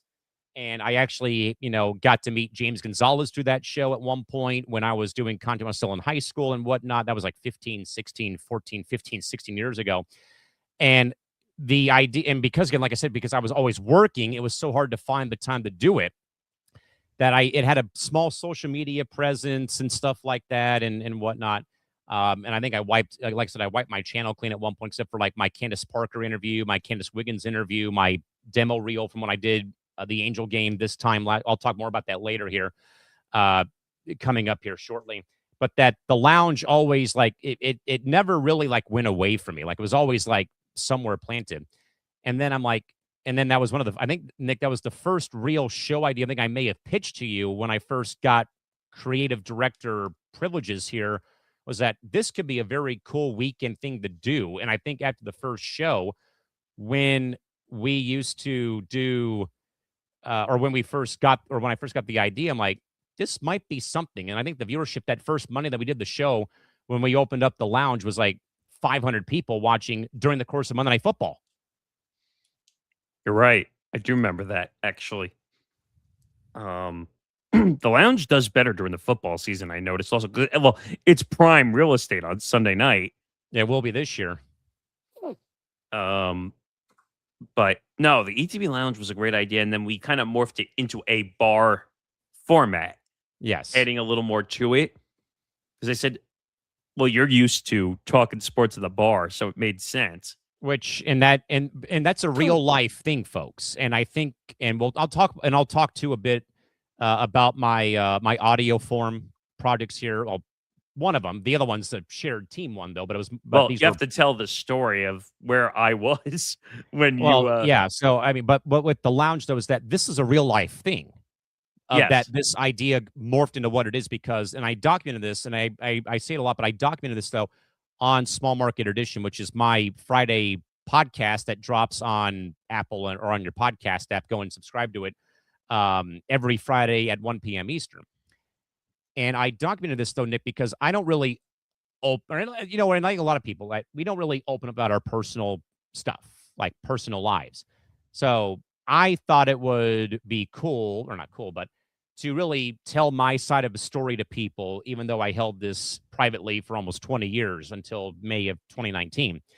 But I've had a visual impairment my whole life, dating back to 4th grade, where I can't really see distance-wise. And this is a guy who played baseball and played competitive sports for 15 years, who had to wear the rec specs like Eric Dickerson and Chris Sabo back in the day. Right. And so the thing about what I've endured is my corneas are shaped like a football and not like a baseball or a basketball where they were like where Nick wears glasses, Zan wears glasses, like I used to, but not anymore. So with that in mind, though, is that my issue is that math was never my forte. Writing is not really my job is not really my forte. Here I am, a 18-year sports announcer who really can't read, believe it or not, and can't do quick math on the fly. And it was a thing I was diagnosed with. It's called binocular vision disorder, or BVD, as I called it in the episode. So that would mean when a fly ball is hit to me at second base, Nick, where the hell is the ball? Is it over? Oh, it's right here. And then it lands 20 feet behind me in the outfield because I thought the ball was here. But because of how my eyes worked, I would see 2 to 3 different ones. Like it felt like you were like a boxer getting punched and like, oh, it's, everything's wobbly. Were you seeing shadows though, or like I would see shadows? The ball would I would think that the ball would be here, but then it would be 20 feet behind me, landing in for a base hit with me being like, in a way, it's kind of like you're playing MLB The Show and you're controlling the defense and you go the wrong way and you miss the ball. That was literally me, like every game day almost. And then if it was a night game, it'd be worse because when the ball's in the air and you had the lights on, and I look up and I can literally like see my eyes like pulse. Like I could see like my blood vessels while I'm trying to track the ball and stuff like that.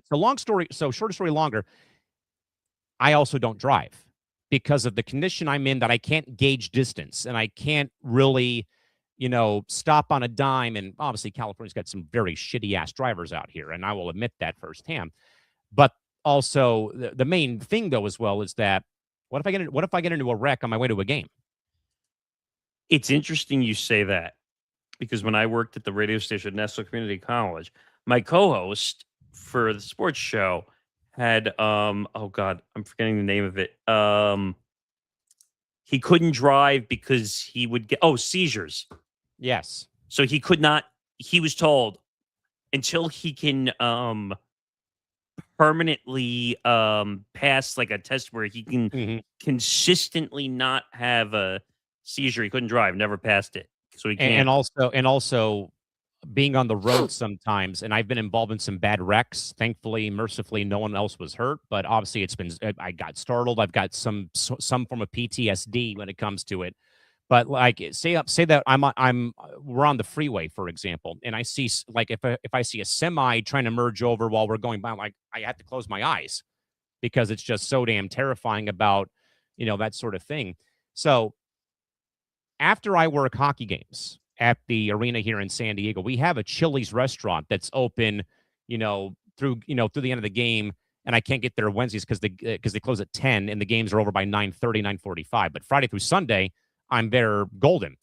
What I do is once the game's over and I check in with my boss and drop off the PA script and I go and see some friends of mine who are fans and whatnot, I will go to this bar, have dinner because I don't eat before games. That's another thing I'll get to.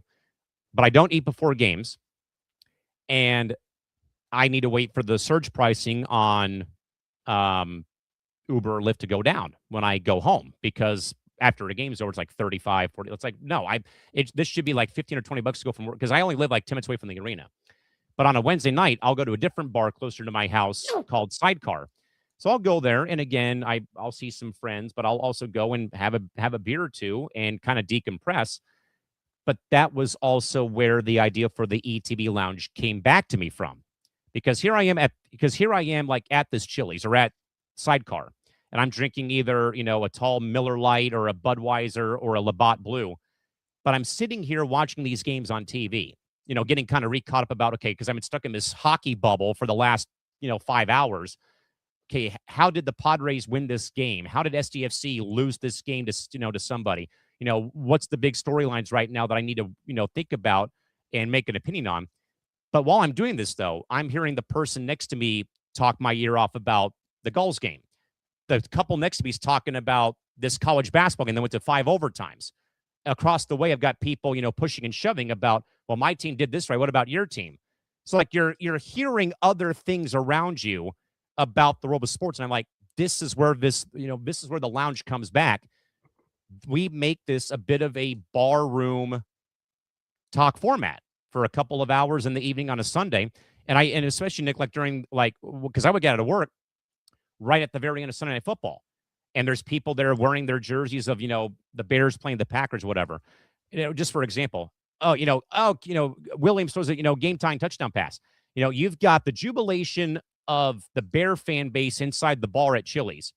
And you've got the Packer fans like crying in their cheese heads or in their or what have you. And I'm like, this is what this show needs to look like, is that it revolves around the bar theme, but you've got different people that are at the bar eating their bar peanuts, drinking their cold ones, but they're formulating their own thoughts, even after a couple of drinks, though, about why does this matter? Why does that matter? And that's why I think that the lounge coming back, though, was so cool after it's been my baby for my whole career. But now to the levels that it's at now is insane. Yeah. I mean, lounge is a perfect show on Sunday night because, like I said, where you're coming off the weekend, or the weekend kind of winding down, you want to kind of, it's almost like it's the equivalency of like the water cooler talk when you go into the office on Monday morning quarterback a little bit. Yeah. Which, by the way, is a website too, if I'm not mistaken. That used to be Peter King, I think, and now I think Albert Breer, does Monday Morning QB now. I happen to like what Breer's content does. Yeah. But Lounge was definitely a unique ad and it kind of gave us like a barroom style vibe for everyone to kind of hang out, and we're not doing first take, people. Like, go tell the real Asian Skip Bayless to go take a hike. Like, even though I think that nickname is so ridiculous, by the way. And then, I mean, and then from Lounge, and then, Cranium was all Nick's doing because he thought it would be a cool little segment to have during certain shows. And then it just morphed into becoming a solo show that I do every Tuesday. I don't know if that was my idea completely. You had an idea for a show. Like, you came to me and said, "Oh, I have this idea for that." That's what it was. So before I knew any of you people out there on this network, the other big audacious plan I was going to come up with was an online radio station. That's it. And the show is going to be called Sticks and Scores because Sticks has been my nickname for my whole life, practically, because I wore number 11. And as skinny as I can be, having been anemic and having a eating disorder my whole life, too, on top of everything else I've gone through. Oh, that's the first time I'm hearing that. That was, well, because I got body shamed by your boy Lee Young a couple days ago after the Pottery game ended on Friday. So there you go. Did he? Really? So, but I think I wanted to go off of that name because I thought it was fitting. Like, instead of it being Sticks and Stones breaking your bones, Sticks and Scores break your bones when you're a sports fan. Right. But it was a 2-hour project where it was going to cover, much like Cranium, it's going to cover every damn sport out there, whether you like it or not. And I'm going to give you my thoughts from the broadcast perspective and the former player perspective on why these stories matter and why, this or that. Then it eventually, I think, just morphed, though, from that, though, Nick, into becoming the Cranium show with this whole look of like a surgeon coming to the operating table to really slice open the sports world, though, but also give you a different perspective, though, from somebody who is in the industry, much like Zan, of course, with his content, and also from somebody who played sports, and not at the highest of levels. Again, I had a D1 offer. I had a Major League Baseball team scouting me, or a couple of them. And whatnot. Yeah. But, I mean, it's a different perspective, though. And, I mean, that show's been very fun.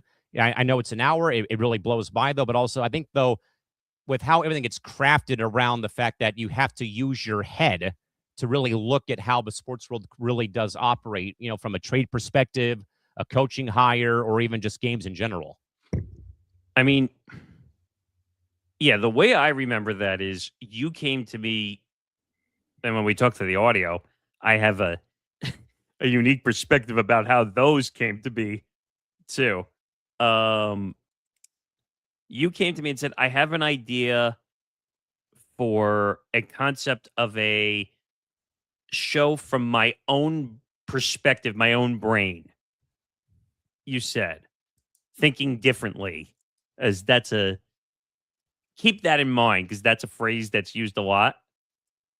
And you said, okay, I have this idea, like I want to use surgical terms and a hospital theme, heart rate monitors. And by the way, because maybe some people don't always watch the waiting window, look at the interesting perspective of the waiting window. If you're there at the beginning of the show, it's a heart monitor. Yeah, it's not a heart monitor. It's an EKG for 5 minutes. And unfortunately, even though it's kind of bad because of the way it ends, but it's literally a when a EKG signals death by the end of it. But the idea is the time is up when it hits the final thing, and it goes right into the intro. One of the very rare times that I voice the intro for the show. Yeah, I mean, how dumb would it be to have someone voice their own intro for a show? I think you do voice ones that for Empty the Pitch, you do. Well, yeah, I mean, I voice it for every show here, except for when I was sick, and I think Puncher's Chance, I think, had you do that one.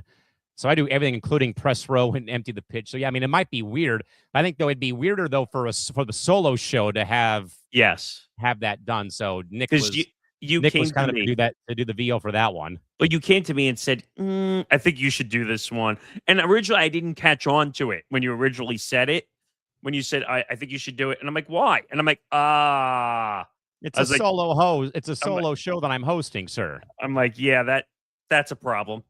And I think I hopefully did a disservice with like some of the characters ish sounding, like the sarcasm of the sounds. I hope that added to some of the quality No, of it it. was great. I mean, especially when you interject, like, and this is with any radio intro, like they put sound bites in there of like a rant or some kind of tape that they have. That's why that you have those 4 snippets of me saying those things. Like this is like a radio driven program in a roundabout way.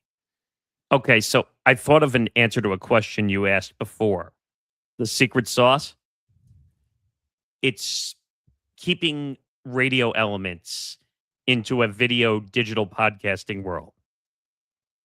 I think that's kind of our secret sauce. Like we figured out how to keep radio elements into video shows. So we're keeping the best of both worlds to create a much better quality product. Because you don't see very many people keeping radio elements into a show. Yeah.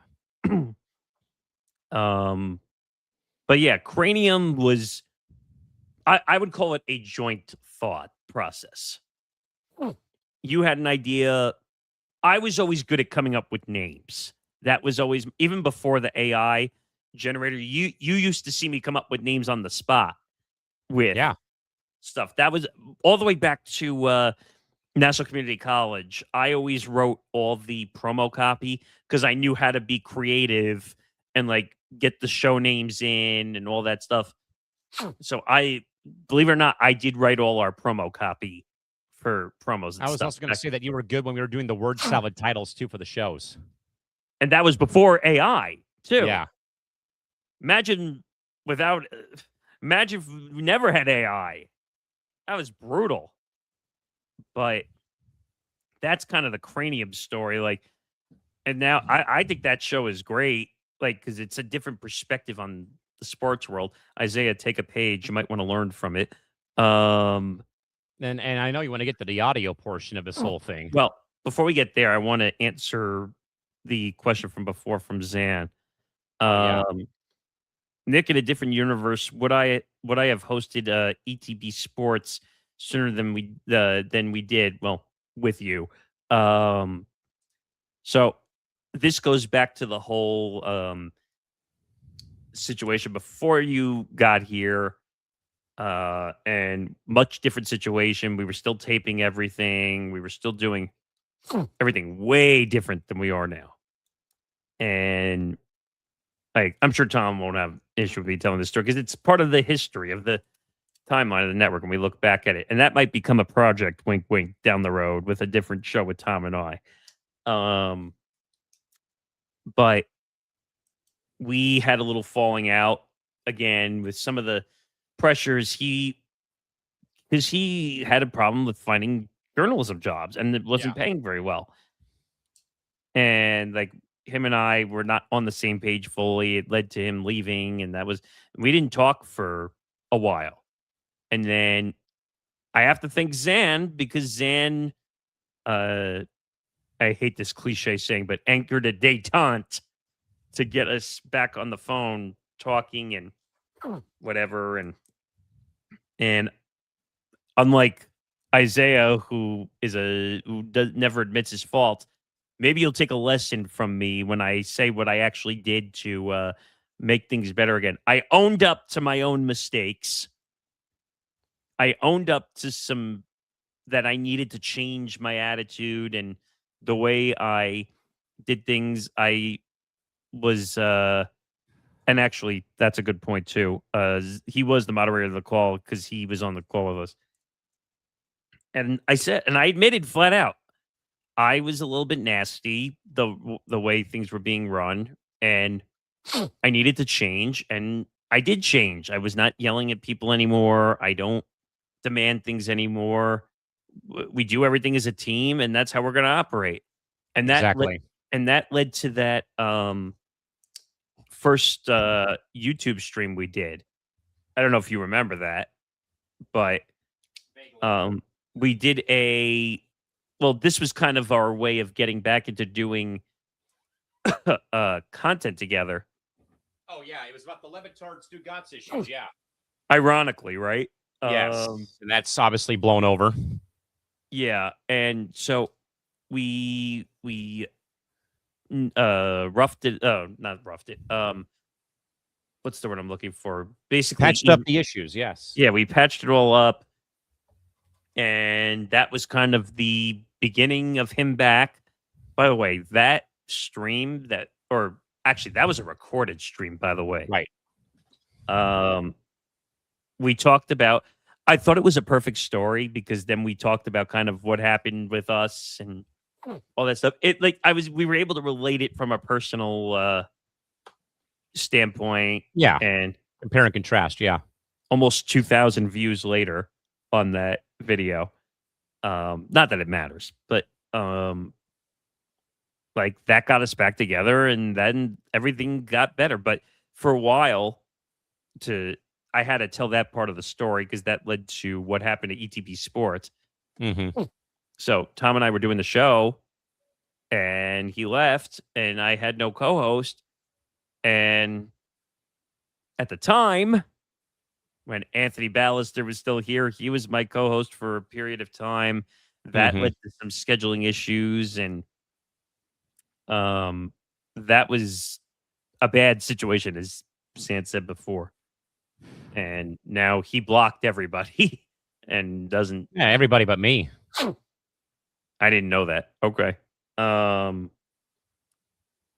then I had no co-host, and I had to figure out what to do. And then Zen and I were already talking, doing a lot of stuff anyway. So then he slid right in. The show has been that way ever since. So that's kind of how the show is now. But to answer your question, Zan, of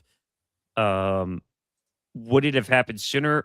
To be honest, I don't know, because it all depends on how everything played out. If Tom and I didn't have the original fight, nothing would have happened at all.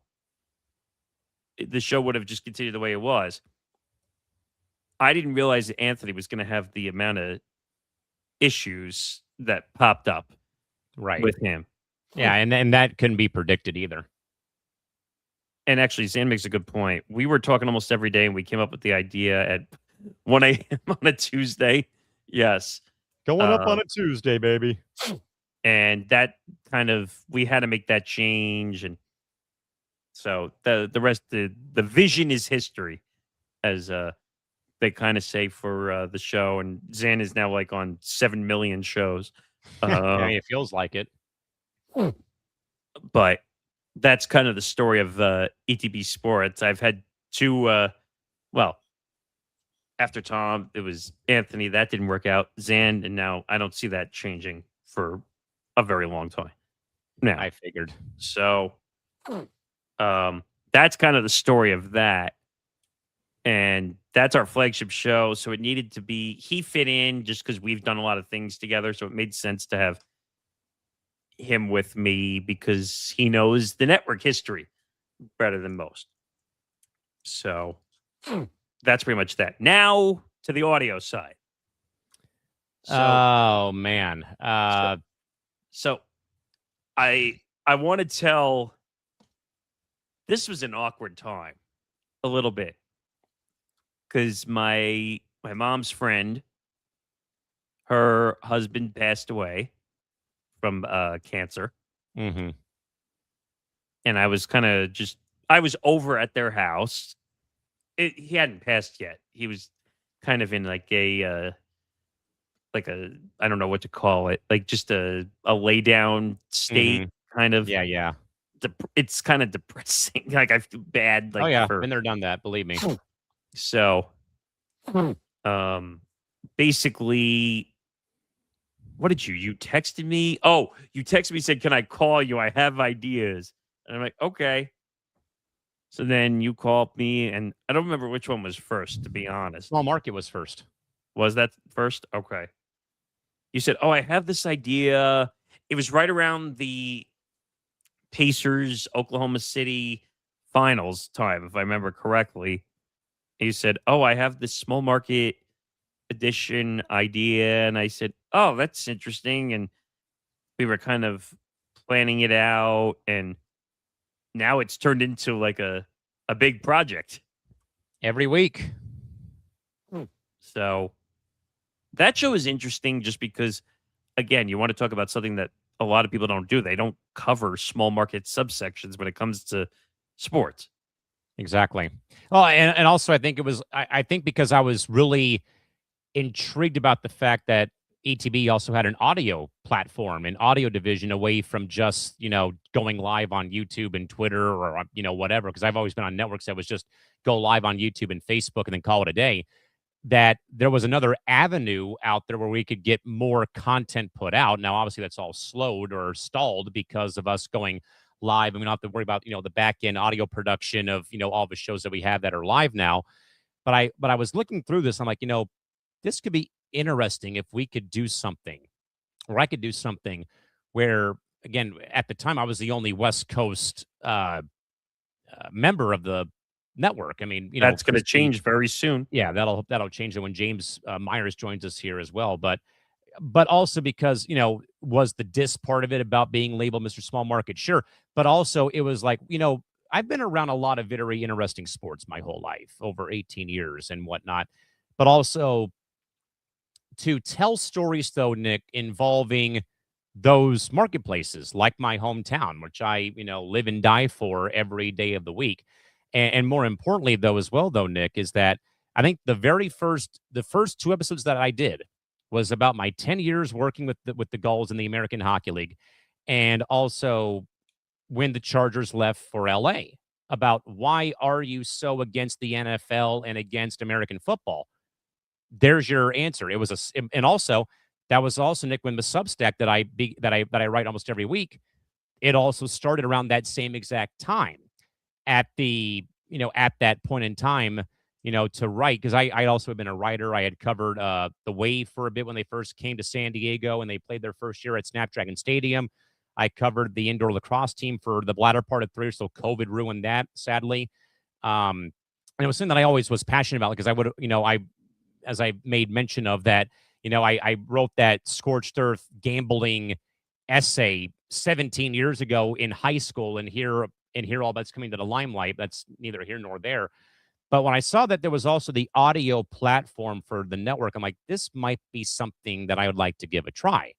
And I thought, okay, I live in a very interesting marketplace here in San Diego and in Southern California, where the beach is 10 minutes to the west of where I live.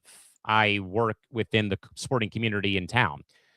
And I thought that it'd be cool to bring light, shine light on my career, but also give like a firsthand perspective to a Nick Morgasen, a Nick DiMartino, a Zan Bando, those who have heard of my hometown or the sports I cover, but they don't fully grasp it because they live in the big marketplaces where you always know, all right, we're going to be, number one in this sport. We're going to be number one in the headlines, and we don't care about where other people live in a way. And I'm not saying that that's the case, though. That's just how I have long viewed those marketplaces, is that we're never going to be like that. We're never going to be demanding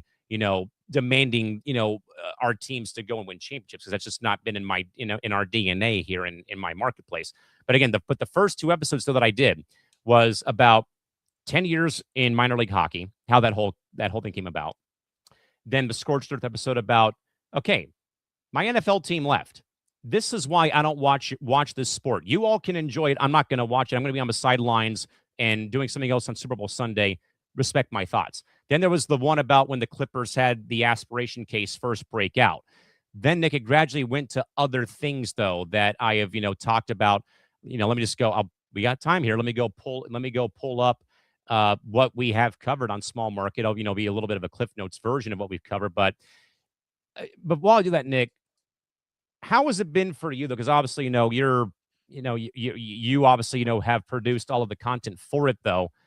But obviously, you're seeing all these episodes get published, from this different perspective. Has it been something different that you probably were looking for ETB, that you get a different perspective, but also you go different directions when it comes to covering either people you work with, famous athletes passing, milestone games, or just games in general, or teams that have great runs? Because, I mean, you've sat through a lot of weird things. I mean, you've sat through my, Scorched Earth, I hate the NFL segment, to oh, this is the guy that got Callan into broadcasting. Oh, he knows a DJ who won an NBA title over Isaiah's Suns in 2021. Hockey's been in California since 1967. I mean, like, oh, these teams left because of these reasons. Oh, families fight over who owns the franchise when the lead owner passes away. That was a good one. Reggie Bush won a Heisman and played in Callan's backyard. Alex Smith played with Reggie in high school. Like, so how has that been for you? Like, kind of, seeing the different angles that Small Market Edition kind of comes at you every week. Because I think you're kind of like, okay, what's next that he's going to throw at me for the upcoming week?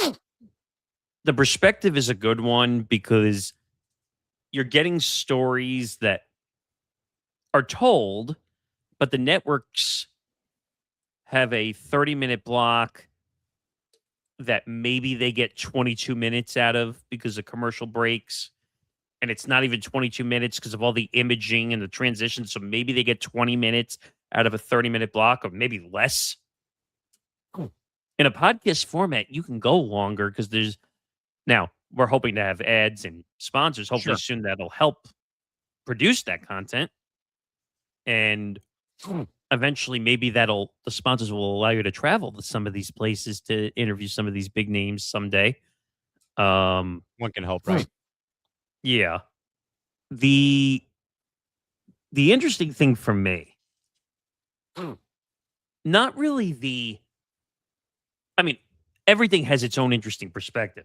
That's for sure. The one that stood out to me was your personal story. The one of the vision disorder. Yeah. What it was like growing up as a kid with the vision disorder. Because like I told you, I had disabilities growing up as a kid. I get yelled at by every teacher because of my directional learning disability and always not hearing the full sentence sometimes. Mm-hmm. And I'd always have to say, well, I didn't hear the full direction. And some teachers would yell at me, like big time. That's not good. And because they didn't want to understand my directional learning disability. Been there, done that. So that was the episode for me that kind of like made me see like the direction of everything. But you could tell when you listen to these episodes. The one thing we need to do a better job of promoting these because I don't think we. We haven't spent any time doing any promo, whether it's for benchmarks, whether it's for small market, and anyone who does their episodes. Again, this goes back to my whole thing about if we put out network posts for these things, people need to share and say, come check out my benchmarks episode that I worked so hard on recording. Audio is hard to promote, but it needs to be done. Because, to be honest, I don't know if we're dragging in enough views, like for the amount of effort we're putting in to it. I think we could do better. Well, we could always do better, but definitely. We need to start doing some promo for this stuff. But I love the formatting, the idea, especially on small market.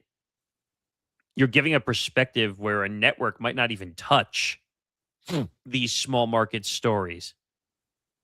You're getting all the stories that no one will cover in depth, and you're getting it in a raw, unfiltered way when no one is policing you on what you can say or can't say.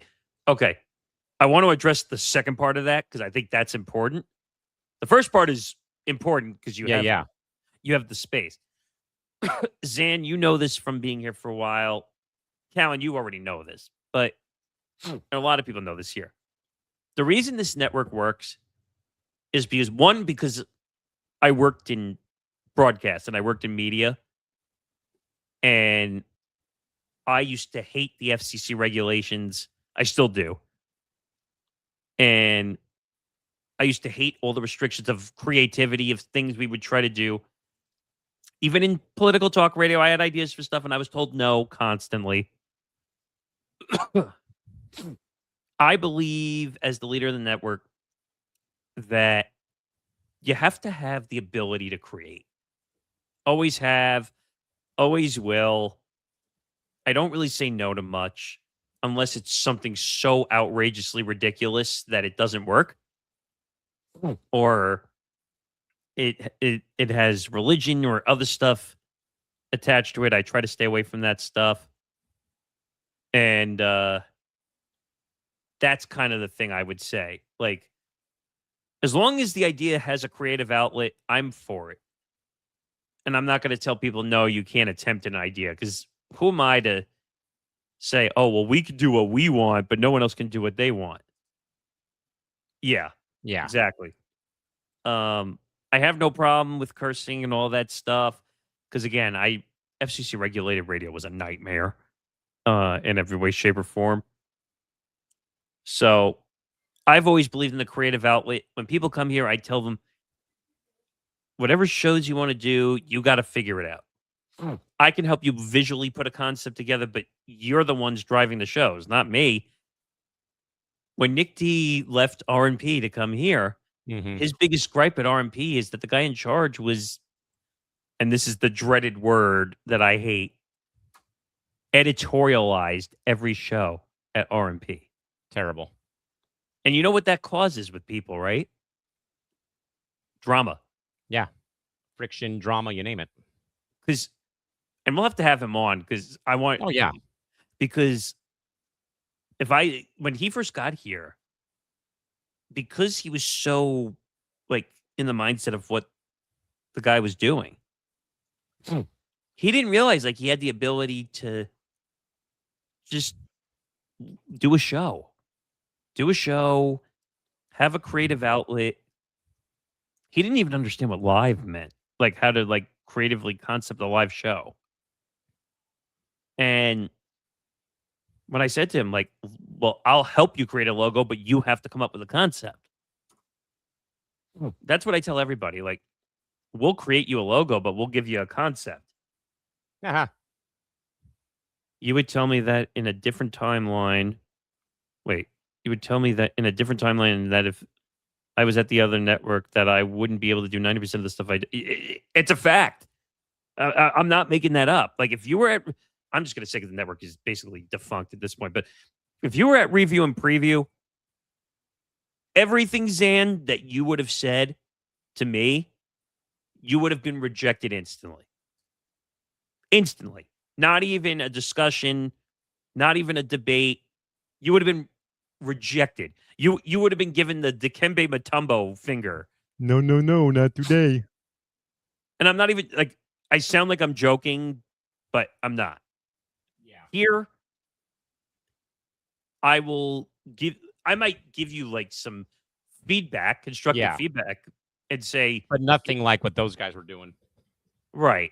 And if I think an idea is good, I'll say yes. If I think it's bad, I'll say no. But at the same time, I'm not going to say don't be discouraged to not do it. Yeah, exactly. Like, if you can make a good concept and it works, we'll give it a try. So, That's all you can ask for. Right. So that's kind of the way it was. What's Zan saying here? So basically, if it didn't fit their narrative, it was a no. Yes. Sure seems that way. I don't know if I would put the words exactly that way, but what I would say is if it didn't fit his opinions and he didn't like it, then it didn't work. They did a show called Big Blue Avenue. Any idea what team that was for? The Giants. Yeah. That was their flagship show. It was a show tailored around the Giants. By the way, no one saw it, though, but because we have to wrap up here, press row's been scheduled for tomorrow, by the way. Oh, wow. That was quick. But yeah, holy cow. This show went 4 hours long. Yeah, and I got to get moving, so we got to get out of here. We have to finish some of the rest of the scheduling that we have to take care of, which will be done off camera to finish the night. We'll have to show one day how we how we put together a schedule for a show. It's a little hard because you can't really do that within a studio that we're live in. Yeah. But we will be back next week because Nate is not back because he's on vacation to Italy.